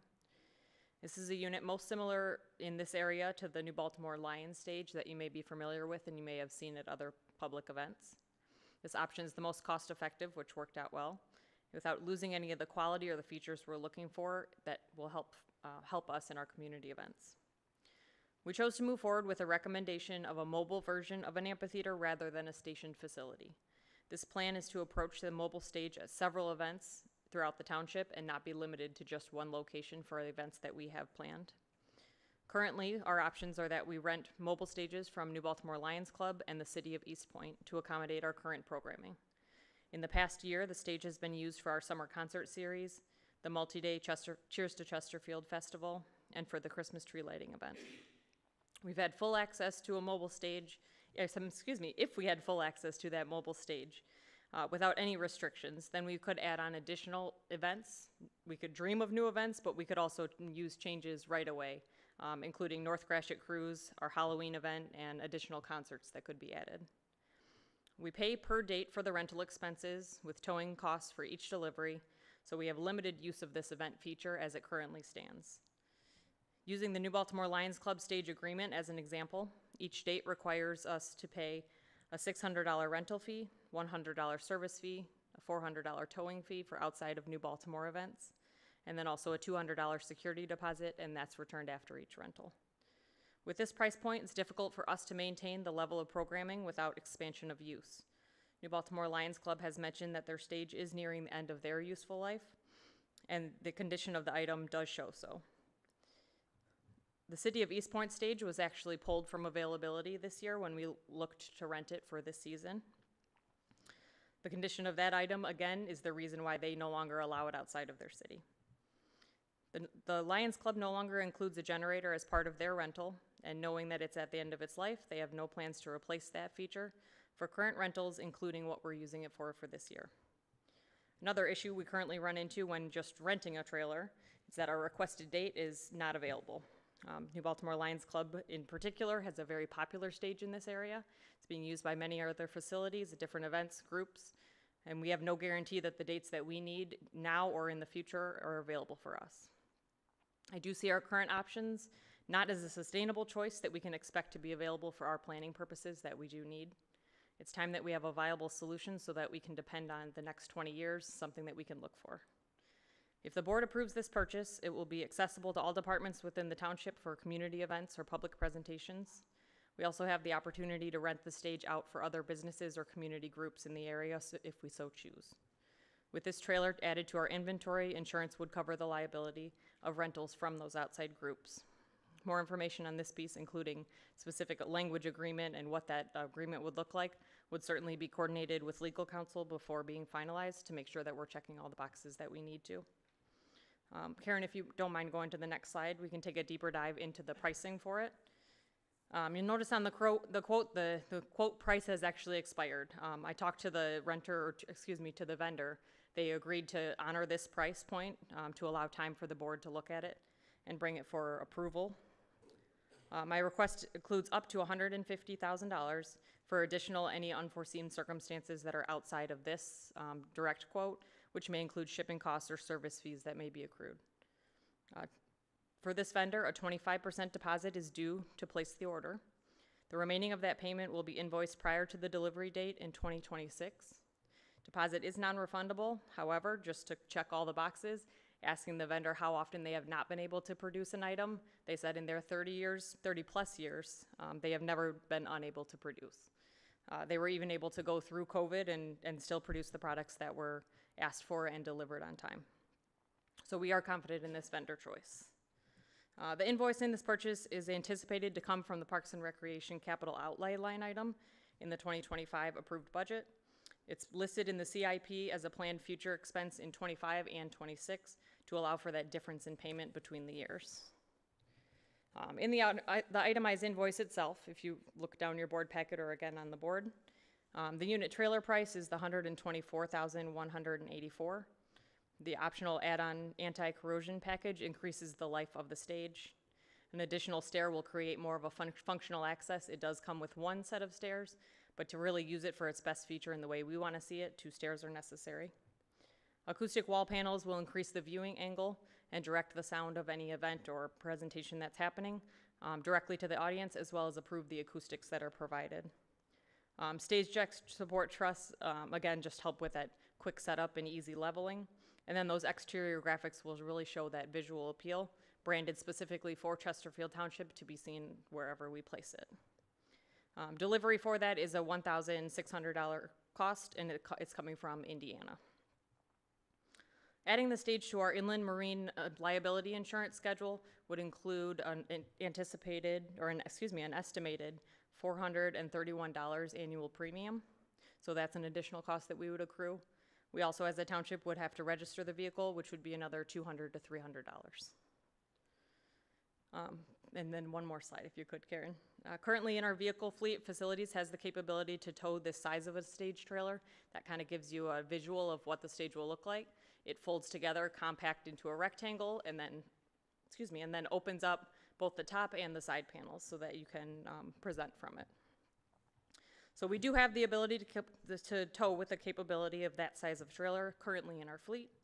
We would coordinate between departments to schedule delivery to the event site and pick up after as well. The recommended storage to extend the life of this purchase, again from the vendor, is indoors or away from the elements, is how they say. So we have current facilities, either in DPW or the police station, for storage of this unit. Again, it will help extend the life. We could see 20 years, if not more, with the proper maintenance. The request of the Parks and Recreation Senior Services Department is to fulfill our CIP plan request at this time to move forward with the purchase of a mobile stage trailer for use at community events throughout the year. I think there's just one more. Thank you. Thank you, Michelle. Questions from the board? Trustee Joseph. Just one additional add-on. This was a capital improvement acquisition that's been talked about for some time. Like all specialty equipment, it is not something that we approve and then we have it in our, available sort of fleet tomorrow.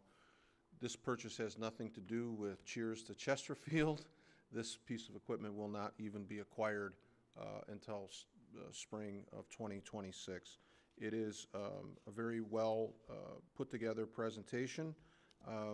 There were a number of questions asked during public comments, and Ms. Vanderson, I think you did an excellent job of laying out all of the answers to most of those questions, including the insurance, the liability,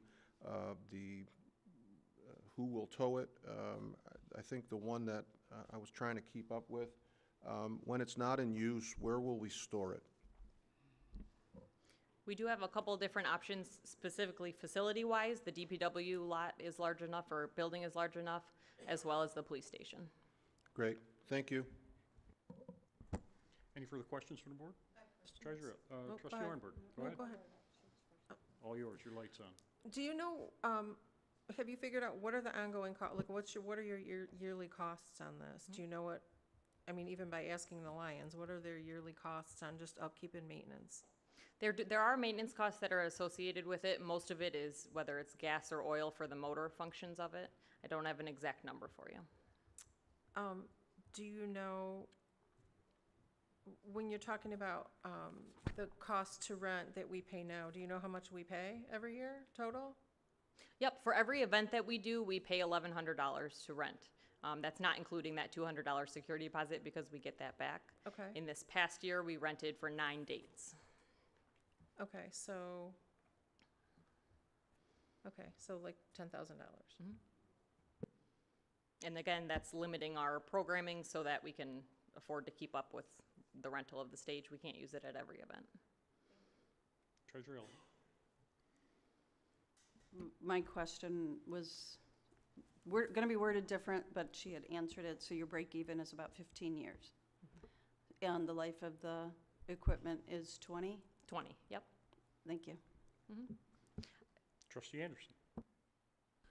Trustee Hornberger's question got an answer I was interested in, but I'm just thinking, 2 meetings ago, there was an agenda item about a park and rec millage going out in our public that didn't take legs. It seemed there was a need to find funding for that. I see it's a great idea to get this. And two things, I just wonder, perhaps with the rarity of getting these things now, might have to come up with a schedule with these other entities for the year, maybe make arrangements to rent them ahead of time. But I just wonder, at this point, another $150,000 expenditure when we had, when the Parks and Rec millage didn't get legs. I just question it at this time. And at that point, I just can't support it right now. Thank you. Thank you, sir. Any further questions? I have a motion by Supervisor Kersten, supported by Trustee Joseph, to approve item 10F. Clerk Berry. Supervisor Kersten? Aye. Trustee Joseph? Aye. Trustee Anderson? No. Trustee Hornberger? No. Trustee Vosberg? No. Treasurer Elliott? No. Clerk Berry? No. Item 10G. Item 10G is to approve a recommendation by Public Services to award the construction of the Brandenburg Park Lot Crack Fill, Seal Coat, and Striping Project to ABC Parking Lot Services for the bid amount of $43,400 with a total project cost of $47,740. Is there a motion to approve? So move. Support. Trustee Anderson, supported by Trustee Joseph. Mr. O'Connor? Good evening. This parking lot was built about 10 years ago. This project will extend the useful life of the parking lot. This is within our Pazer plan? Yes, this. It's overdue? Yes, yes. Long overdue? Yes. Questions, Trustee Anderson? Observation. Three of us were on the board when this paving was done at Brandenburg Park back, like you said, 10, 12 years ago.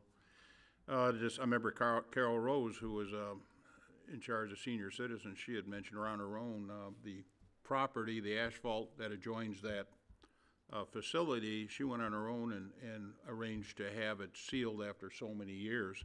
That has been a discussion at why wasn't it sealed earlier, to exactly what you're saying right now, to preserve it. And I don't know why we didn't do it earlier, and I'm glad we're finally going to get a few more years before we end up with another $40,000, $50,000, minimum expenditure. Had to be more than that to replace it. That's all I want to say. Thank you. Thank you. Any further questions? Treasurer Elliott? Go ahead. Trustee Vosberg, I'm sorry. I can't see it. It doesn't, we both have one. Either one of That's- you. Yep. So, I support this because we should have been doing it earlier. What problems, if any, do we have now that we wouldn't have had had we done this 5 years ago or so? When I started here in 2018, the parking lot was showing cracks, especially from the concrete collars around the catch basins. Those cracks don't get smaller every year. They just continue to get bigger and bigger. So it would have been probably better to do it sooner, but we are where we are. Will this repair the damage, or is this just going to fill in the holes where the damage is? Will seal the cracks, which will stop water from getting into the pavement and into the base material. So that'll be sealed. The cracks will be sealed independently, and then we'll seal coat the entire parking lot and then restripe it. So the cracks, the separation of the asphalt will get filled in? Yes. Okay, all right, thank you. Treasurer Elliott. I think he answered the question that I had. Thank you.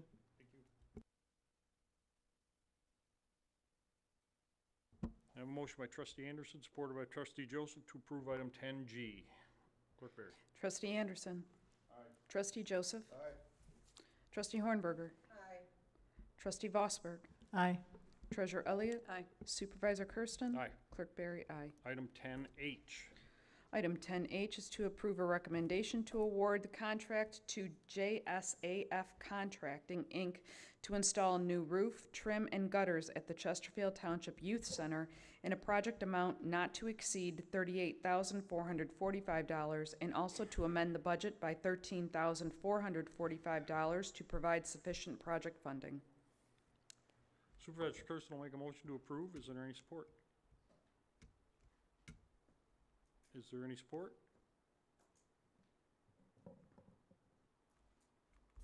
No support. Item's dead like the building. Thank you, Ms. Stephanie. 11, item 11, addendums, there are none.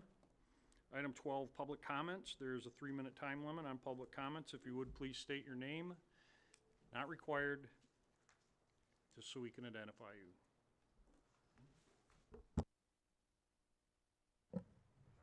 Hello, my name is Grace Carbrandt. I would like to bring to the board's attention that there have been changes to the Salt River Golf Course property, many of which would require some sort of permitting or approval, some of which resulted in the removal or destruction of eagle's nests, which is federally regulated, and as is the responsibility of the supervisor of the township, is to oversee that all laws are followed, and as that was not followed by the owner of the property, that needs to be addressed. Additionally, trees were removed. The property was completely flattened, and that typically involves some sort of permit or approval, given the fact that there is wetlands, there are waterways on that property.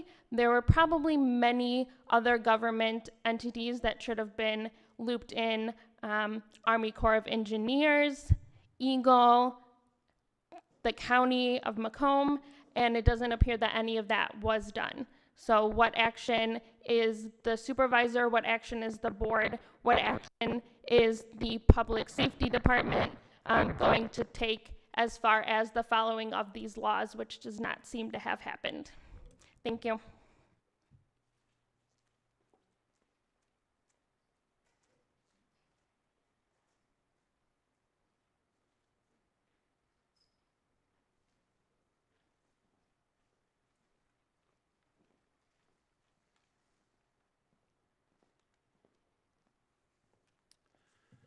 Christopher Pierrick, Embassy Street. I've been coming to these meetings for about 2 years, give or take, and on occasion I've seen people on the board leave and then come back during an agenda item discussion. And I think going forward, if that happens, they should request a recess, or they should recuse themselves from the vote, since they didn't get all the information and their vote would be uneducated. On one occasion, I've been accused of being confrontational at this podium, and I think the reason that I've been accused of that is because we have 3 minutes to talk, and we want to get everything we can in that 3 minutes in, and we may, at least myself, I ask questions and comments. I don't get feedback. There's no dialogue back and forth, so I try to ask all the questions that I can in that little bit allotted time.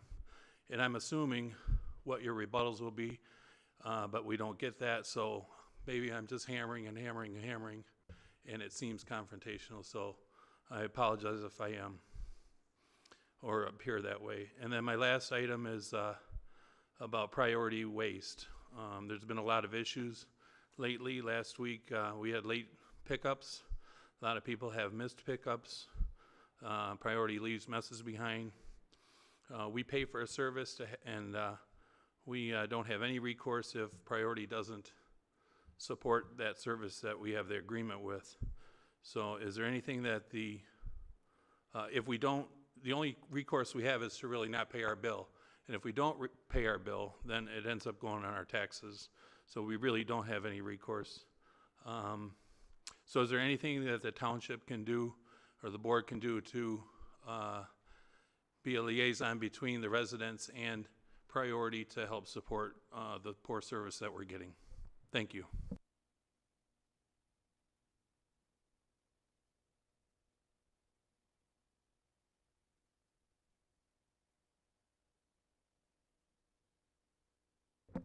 Hello, Janice Young. First, thank you, Ms. Ross, for pinch hitting for me. I guess I'm a little out of practice. Secondly, thank you to the board members that voted no on that mobile stage. Just a couple list of things here. Follow up on the Neptune advanced metering infrastructure, since we have that rate increase coming. Back in March, I emailed Supervisor Kersten. You said it was about 90% complete back then, so I'm just looking for an update on when that'll be out. Following up on Mr. on Priority. Yeah, they were out picking up recycling on 4th of July because they didn't pick it up on the 3rd when they were supposed to. So I don't know if they were charging double time. I don't know how they were doing that, but that seemed pretty messy to me. But it's getting tiring looking at trash out there for a couple of days. But let's see. I looked at the capital improvements for next year, and there's a lot for Parks and Rec, like 1.6 million for next year. Like multiple dog parks. I still don't get that. We're allowing dogs in our parks now. Why would we need dog parks? And we all have fenced yards. Most of us do. So I'm still not getting that. But the other thing is the Veterans Pathway. I do appreciate having that open because now I can get over to Sugar Bush without, taking my life in my own hands going down Cotton. It's not really a perfect scenario. The roads in there, it's really an abandoned subdivision. We all know what it is. The roads, there's some sinkholes where the drains are and full of potholes. Well, you can smirk all you want, whatever. But when you ride your bike coming out of there, you're pulling out of there on a sharp curve. There's no signs, no lights, no crossings, there's no sidewalks. People don't even know you're coming out of there. So it is pretty dangerous. So just want to ask, when we're going to have signs and markings there. I know the county takes their time. Hopefully you've already got that in the works with them. I also noticed in the budget and back, they listed all the events for the year, and it showed the state of the township for Friday, October 17th, the location to be determined. I think you have like the best location right here. It's like the pride of the township. We have a professional look. You don't even need to run a stage.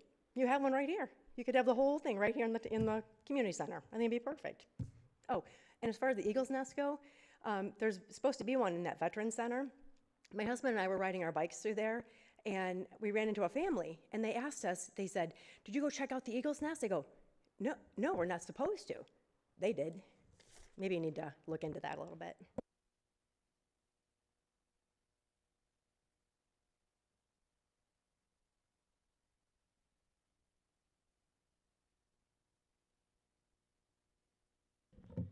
Hello, Colleen Cordell again. I just have a couple quick comments. First one is when we were talking about the Salt River development, somebody was talking about if it fits into the master plan with the parks. Somebody brought up a kayak park that is in the plan. What I want to bring to everybody's attention is it is for the private residents of the development. I was at both planning commission meetings, and that was very specified by his lawyer that that was a private park for the residents. That's not a public park. The other thing is this is the very first board meeting I've ever been to. Watching the voting has been very, very interesting. But what I did notice tonight is that everything that was voted for was for revenue purposes, nothing for families. The roof for the youth center, I'm assuming if they're asking for it, it probably needs it. The stage for the parks for different family events. I think we're missing the buck here by missing a big picture of looking at families and those kind of things. To continue to grow the community and make it somewhere people want to live. I moved here from Rochester, somebody mentioned that earlier. They're top notch when it comes to parks, when it comes to family things, events, things like that. And what I would love to see this city, and I think there's a great opportunity for, is to become very similar in that way to attract families here. So if we're going to do a lot of development, you have to attract families and want them to live here, and I think we got to keep that in mind. That's all.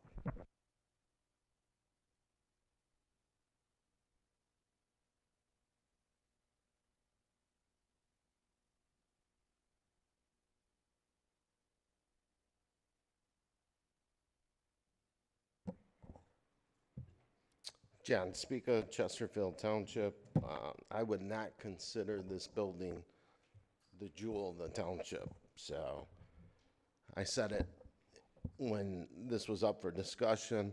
We paid $2.8 million out of ARPA funds for a dilapidated 50-year-old infested lead-filled building. So, and it needs, part of the reason why the air conditioning is probably not working tonight or hasn't worked, because it needs anywhere between 10 and $14 million worth of repairs, which money that we don't have. Surprising. To get back to the discussion that took place tonight, I think one of our trustees that is really underappreciated on this board, that really does his homework, does the research, comes back with facts and data, doesn't shoot from the hip. Every once in a while he does, but when it comes to subject matter and facts, he's spot on. I mean, if every one of you did your research like Mr. Joseph did, I mean, he's underappreciated, and most of the time, he's spot on. Trustee Vosberg, tonight, your unprofessional display, your lack of understanding, your lack of evidence for supporting the agenda should lead to your immediate removal as being the planning liaison, and you should be replaced by Trustee Joseph. I know that Trustee Vosberg, that for you, that $150 stipend is, huge. For us, the residents, what matters is our community.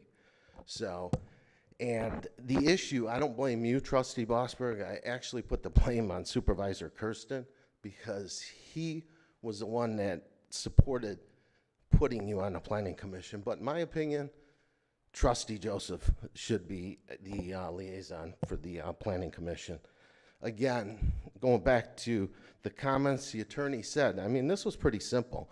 All you had to do was this compliant with the master plan? Did it meet the surrounding zoning? Was the surrounding land use compliant? And one of the most important things that I think was missed by the majority of the board was the traffic study. I've been down this road with this board before on dealing with, changes to the master plan. I mean, fortunately, we hired a great attorney in this township, and we won by doing what is, what's in the master plan, the surrounding zoning, the surrounding land use, and the traffic study. But unfortunately, a lot of residents don't have the money to do what we did. But again, this is the board that we have for the majority of the board, and this is what the residents get, unfortunately. Thank you.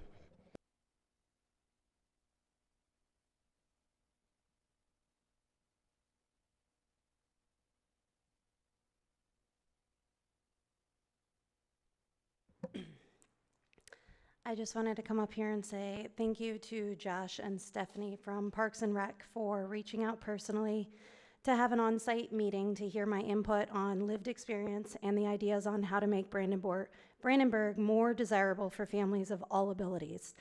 The ideas we spoke on gave me hope that this township hears my advocacy far beyond my own family. I'd like to see Brandenburg become a place for my family and others to grow with. So again, thank you for making me and my daughter feel seen and understood, not pitied. I'd like to know that my advocacy isn't just admirable, but brings about actual change. Thank you.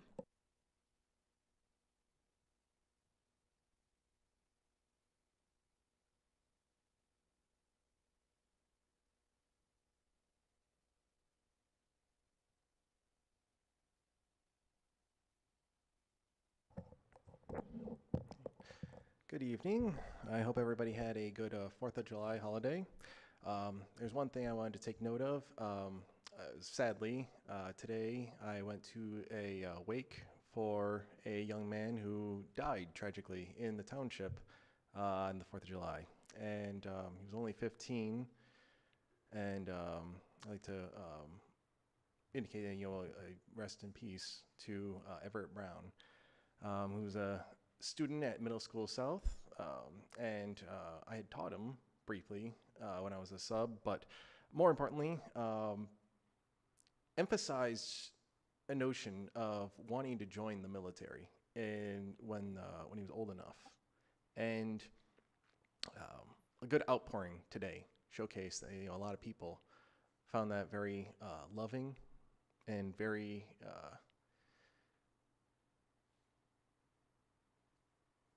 very encouraging, I guess you could say.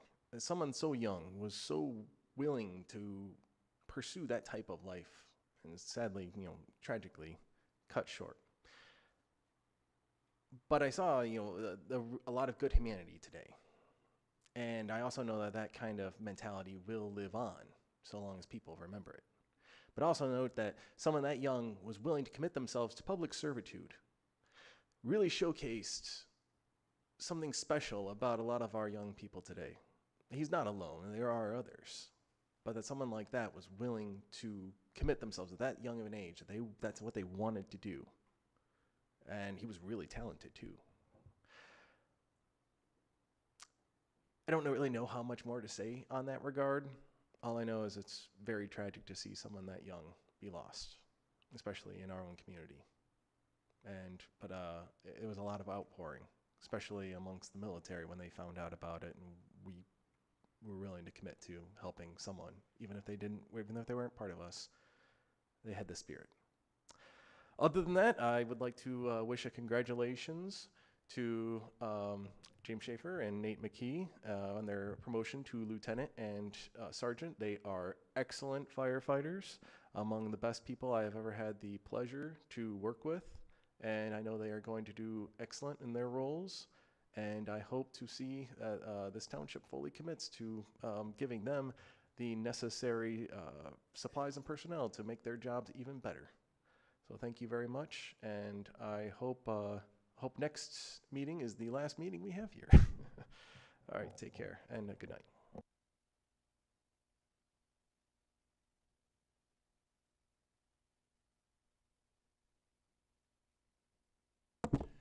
Any further comments from the public? I'll bring it back up to the board. Trustee Anderson. Oh, I'm sorry. Yeah, I'll bring it back up to the board. Item 13, board comments. Trustee Anderson, start with you tonight. I know in the past, there's been discussion about the youth center, liquidating it, getting rid of it, whatever, and then it was used to store, apparently it's used for storage of records and that. I wish, Mr. Supervisor, you would consider liquidating that building and those properties, finding some location in this building where those records could be stored. That'd probably be a plus, and get that off the rolls. Mr. Ward, you have, I empathize with what you're saying, having worked in a school district. We lose our children. I think it's a horror, and leaves a void. I can only imagine what the families are putting up with. I commend our residents that showed up tonight, their comments. They're leading with their hearts, what they believe, well-researched in most cases. And a discussion from this board, overall, fairly good job. Finally, I'd like to say congratulations to Lieutenant Schafer and Sergeant McKee of our fire department. Thank you.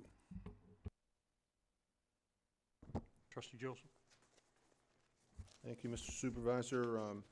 I disagree with him often, and sometimes he's points at me and is disappointed in me, but I have to say that Mr. Speaker was brilliant in his comments tonight. I do feel as though the board, just tonight, I don't have full recitation of all of his positions, but tonight I'm crystal clear. He is accurate when he says that I am the most underappreciated board member, and I would like my fellow board members to take note of that.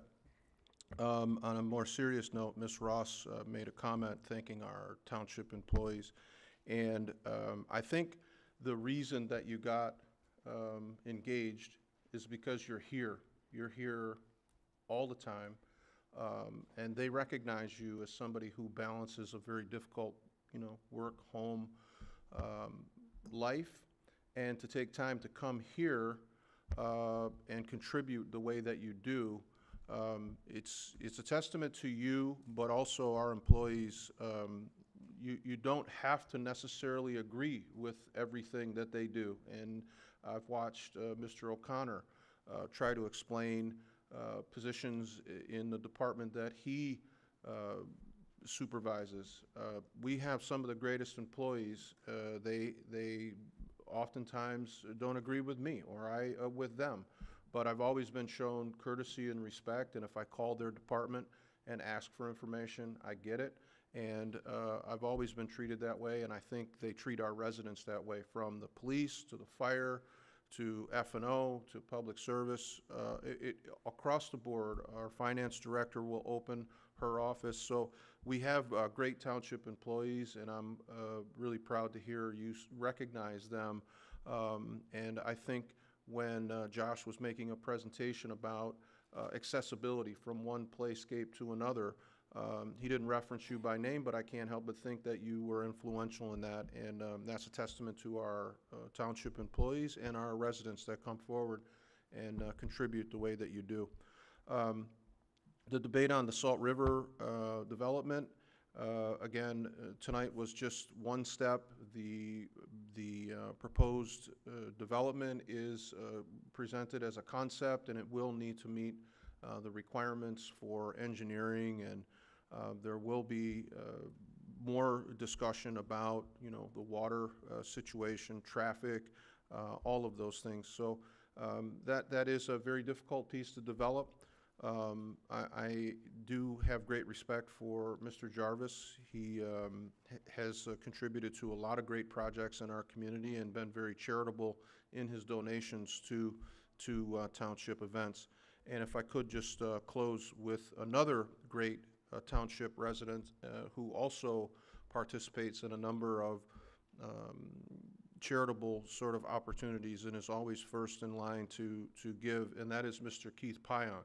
Mr. Pionk also is charitable with his time. He serves on committees here in the township, and I mention him tonight only because out of the blue, I received a very, very generous check written to the Friends of Chesterfield Police.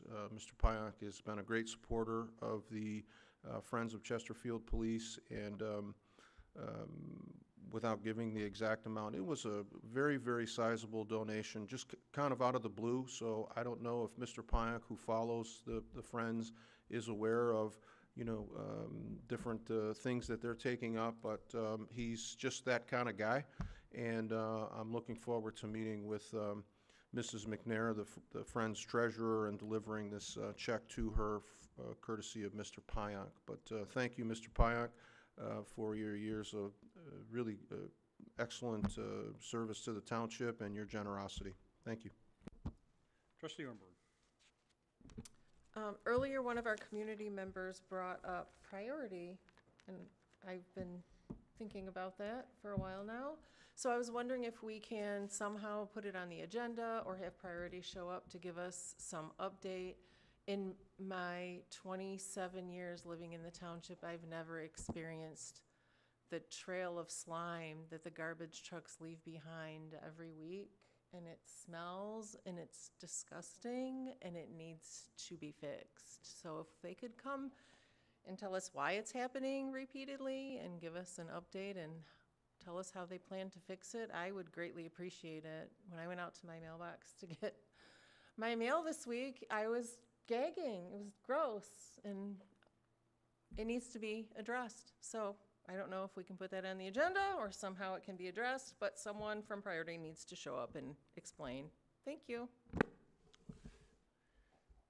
Trustee Vosberg. Thank you, Mr. Supervisor. I want to concur with Trustee Hornberger. It seems that the service, some areas it's better, but still leaves a lot to be desired. And I really get annoyed when I watch certain sports activities and you see money being spent on advertising by the company when we're getting the service that I think we deserve. And I realize this was a contract that was thrust upon us. We didn't ask for it, but I would appreciate if we can talk to them again, yes. And congratulations also to Sergeant McKee and to Lieutenant Schafer. And I agree with Trustee Joseph tonight in one of his comments as well, so thank you. Treasurer Elliott. Thank you, Mr. Supervisor. I want to use my time to really kind of revisit the audit report. And for those of you who are interested in the budget presentation on that, it's page 4, and it's on the expenditures. And you'll look, and then the third line down says recreation and culture. And in 2020, we spent $491,000 and some odd dollars on our recreation and culture. That was increased from 2020 to 2021 by 20%, another 20% to 2022. From 22 to 23, it was increased 37%, and it's now kind of leveling off real close to $1 million or more. And so that over 5 years, it's an 80% increase to that budget. And I think revisiting both, we've talked about the millage here tonight, we've talked about it before, we're talking about different items coming up, and I want to make sure that the residents, every board member I think has expressed that they're very aware that is a priority for the residents here, and being able to, that's a very large increase within the budget, and being able to balance that out, and I think that's what kind of is the theme for the year, is doing that. I know that in the discussion of the Parks and Rec millage, the supervisor and I had a conversation, and I said it's time to start saying, if we're going to be visiting that, the residents need to have entrance to Brandenburg Park. They put millions of dollars in there, and that's got to be free. And the non-residents need to pay more, or it just be a resident-only park. And I want you to know that we are very conscientious of it. I mentioned earlier during the Salt River conversation that there was a Salt River planning grant. That was something that this board has approved, and that was something that trying to take into respect of the waterways. So the waterways, the Salt River, is something that people can kayak down or what have you. So I think we're trying to address that, and I think this board does want to work together on that, and I look forward to hearing more conversations. The youth center, although it's called the youth center, it is literally storing boxes right now, and so by using that, having that facility there, it is taking our facilities and operations team to have to go and check on that away from areas where they can be maintaining, say, playgrounds and different things in areas that are used. So I don't want anybody to misunderstand how that, although it's called the youth center, how it is actually used. Thank you. Clerk Barry.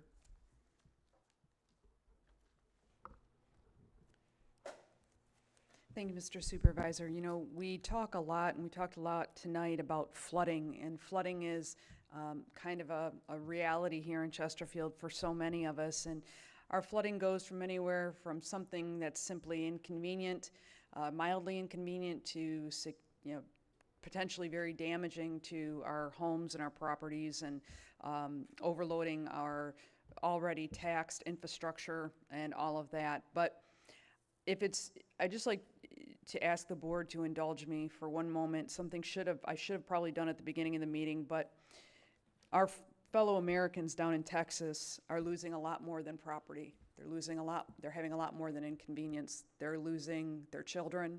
They're losing their fathers, mothers.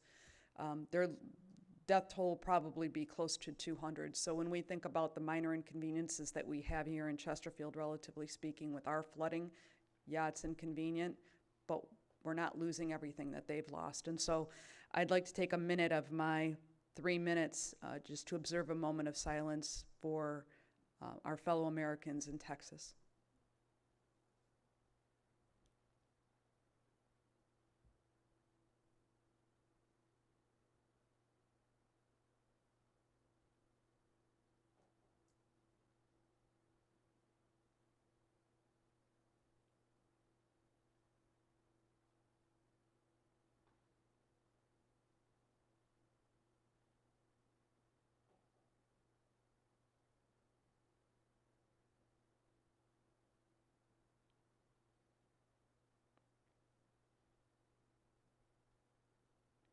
Thank you. May God bless them and their families.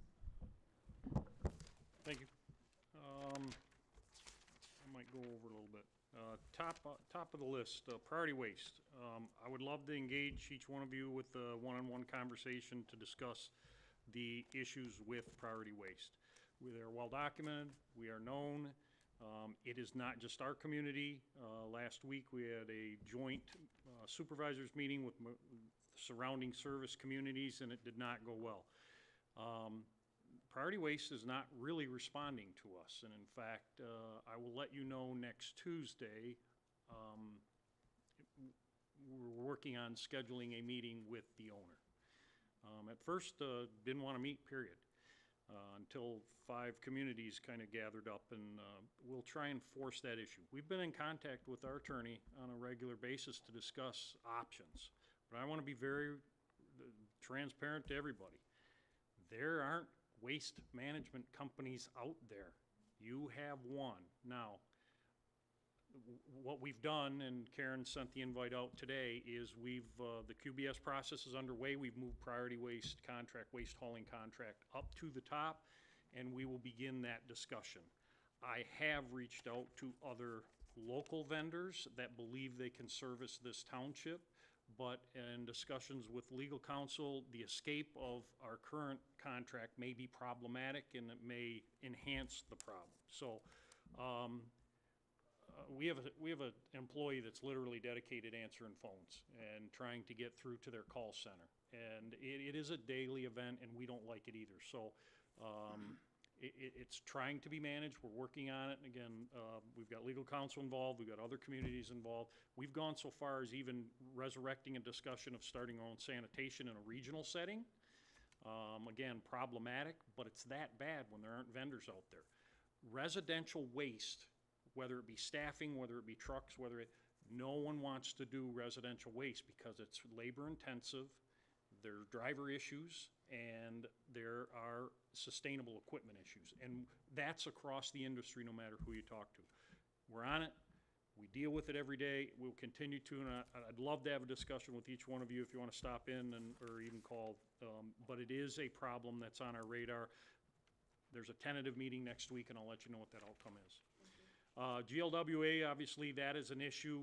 Right now, our network is trying to help out Lennox and Macomb, as I said, and in conversations with Mitch, we're not going to jeopardize our service here in the township to accommodate another community. We'll do our best to partner with them and service them, but that was an understanding right from the get-go. Unfortunately, as Mitch indicated, the break is a main line here in Chesterfield, and it's on our radar. We have the Public Safety Department, the Fire Chief, we've got provisions and plan in case a disaster occurs. If something breaks, we can at least respond to that. A couple of comments that were made I want to be very clear on. Our capital plan, you can't look at it in 1 year. Capital plan is a 6-year plan. And some of those capital items that are looked at are moved based on needs and timing and if there's opportunity.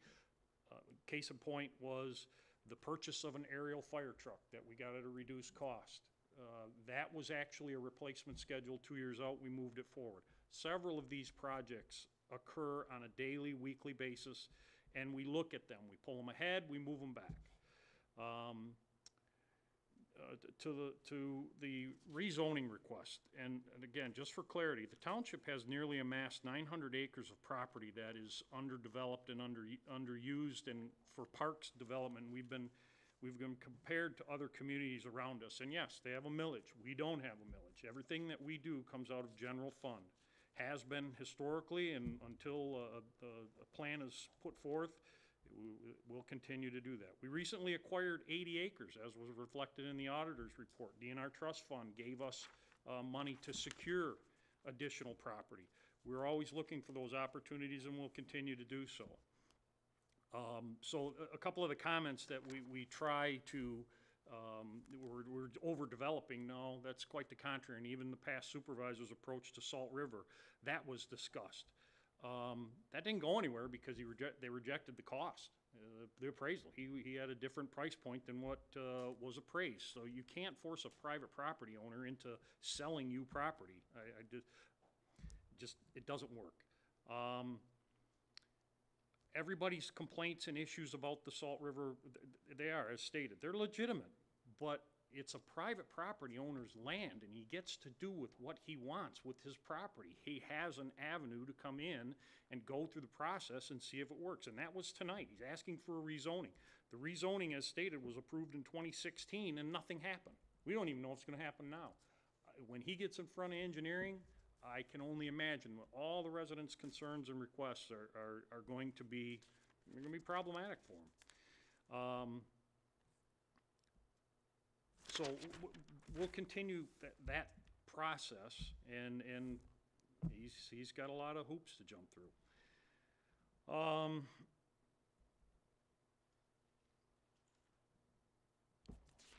Just again, picking up, as I stated, he's a private property owner. He has a right, he has a procedure that to go through, and I'll respect that and give him that opportunity to do whatever he chooses, as long as it conforms to all the requirements that is going to be placed on him.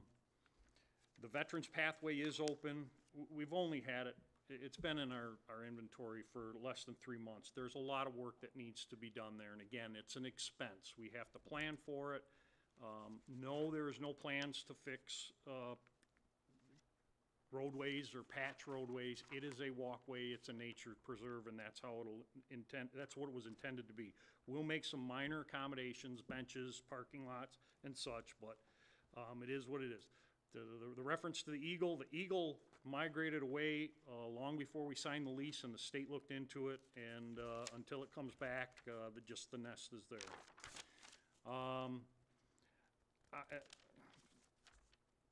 The resident that comes to the board and just, 1 minute he's your friend, the next minute he's your enemy. Not mine, he's been my enemy from day one. So, it's almost, it's comical now. But it just shows, it demonstrates a lack of understanding of the process and how the township works. The youth center at the end of Sugar Bush Road, the reason it was on the agenda tonight is because the facilities manager was notified that there's leaking. My approach to it was, okay, put it on the agenda, and whether or not we approve the request or not, I would be okay if we even just say at the board level, tear it down and sell it. That was where I was going to go with it, to have a discussion. Do I want to put a roof on it? No. It doesn't fit. Can we move records and vacate that now that our renovation is near complete? Yes, we can. We have the ability to do that. But in the meantime, it's still in our inventory. It still has to be managed, and 10 more gallons of tar, or whatever Josh is putting up there, is going to have to accommodate. To have the discussion, somebody bring it up. I'm all for it. We don't need it. The building, we've cleared the title on it. It needs to come out of our inventory. That's just a blunt discussion, whatever you want to do with it. Whether Southridge is the discussion, they are interested in it, whether we just tear it down and move on. I'm open to all of it, but it does need to come out of our inventory. I'm very disappointed in the stage denial. Again, I don't understand it. I brought a Parks and Rec millage request to the board. That got shot down. I bring a stage presentation to the board for Parks and Rec. It goes down. I'm missing something here with board members. I truly am. You saw the audit report. You saw our financial statement. Parks and Rec has been run out of the general fund for years. We do not have a funding problem in that area. Do we want to invest in the community, as the resident said? I do not want Santa, I personally don't want Santa coming this November standing on a hay wagon again. It's embarrassing. And we are a community that is compared to Macomb and Rochester, but yet we can't afford the amenities to provide that? Come on. That's nonsense. Yes, it's an expensive purchase. I understand that. I really do. But we can afford it, and our residents, as was stated, are looking for those sort of amenities. And our Parks and Rec needs to become the highlight of this township. That's the direction I'm going in. That's the support that I'm looking for. But to say no for a Parks and Rec stage that's very usable here, and it highlights our community, as I said, I'm disappointed, and I don't know what direction to go in. I'm stumped, to be honest with you. That's really all I have to say. Again, I'll follow up individually with priority waste and make sure that you're included in that. And then, as I said, oh, one last thing I do, a resident said, there is a traffic light for Baker and Washington. It has been planned, it's been approved. The Department of Roads for Macomb County, we thought it was gonna be in the spring. Last conversation was they moved it back to the fall. So that is in the pipeline and it is coming. So with that being said, Karen is working with the road department or MDOT almost every day, chasing them, and that is again, that's I compare them to like the transit system. They're very difficult to partner with and get answers from. So, but Karen's doing a great job. We'll continue to do that. With that being said, item 14, there's no closed session scheduled. I will make a motion to adjourn. Is there any support? Support. Meeting's adjourned at 10:39.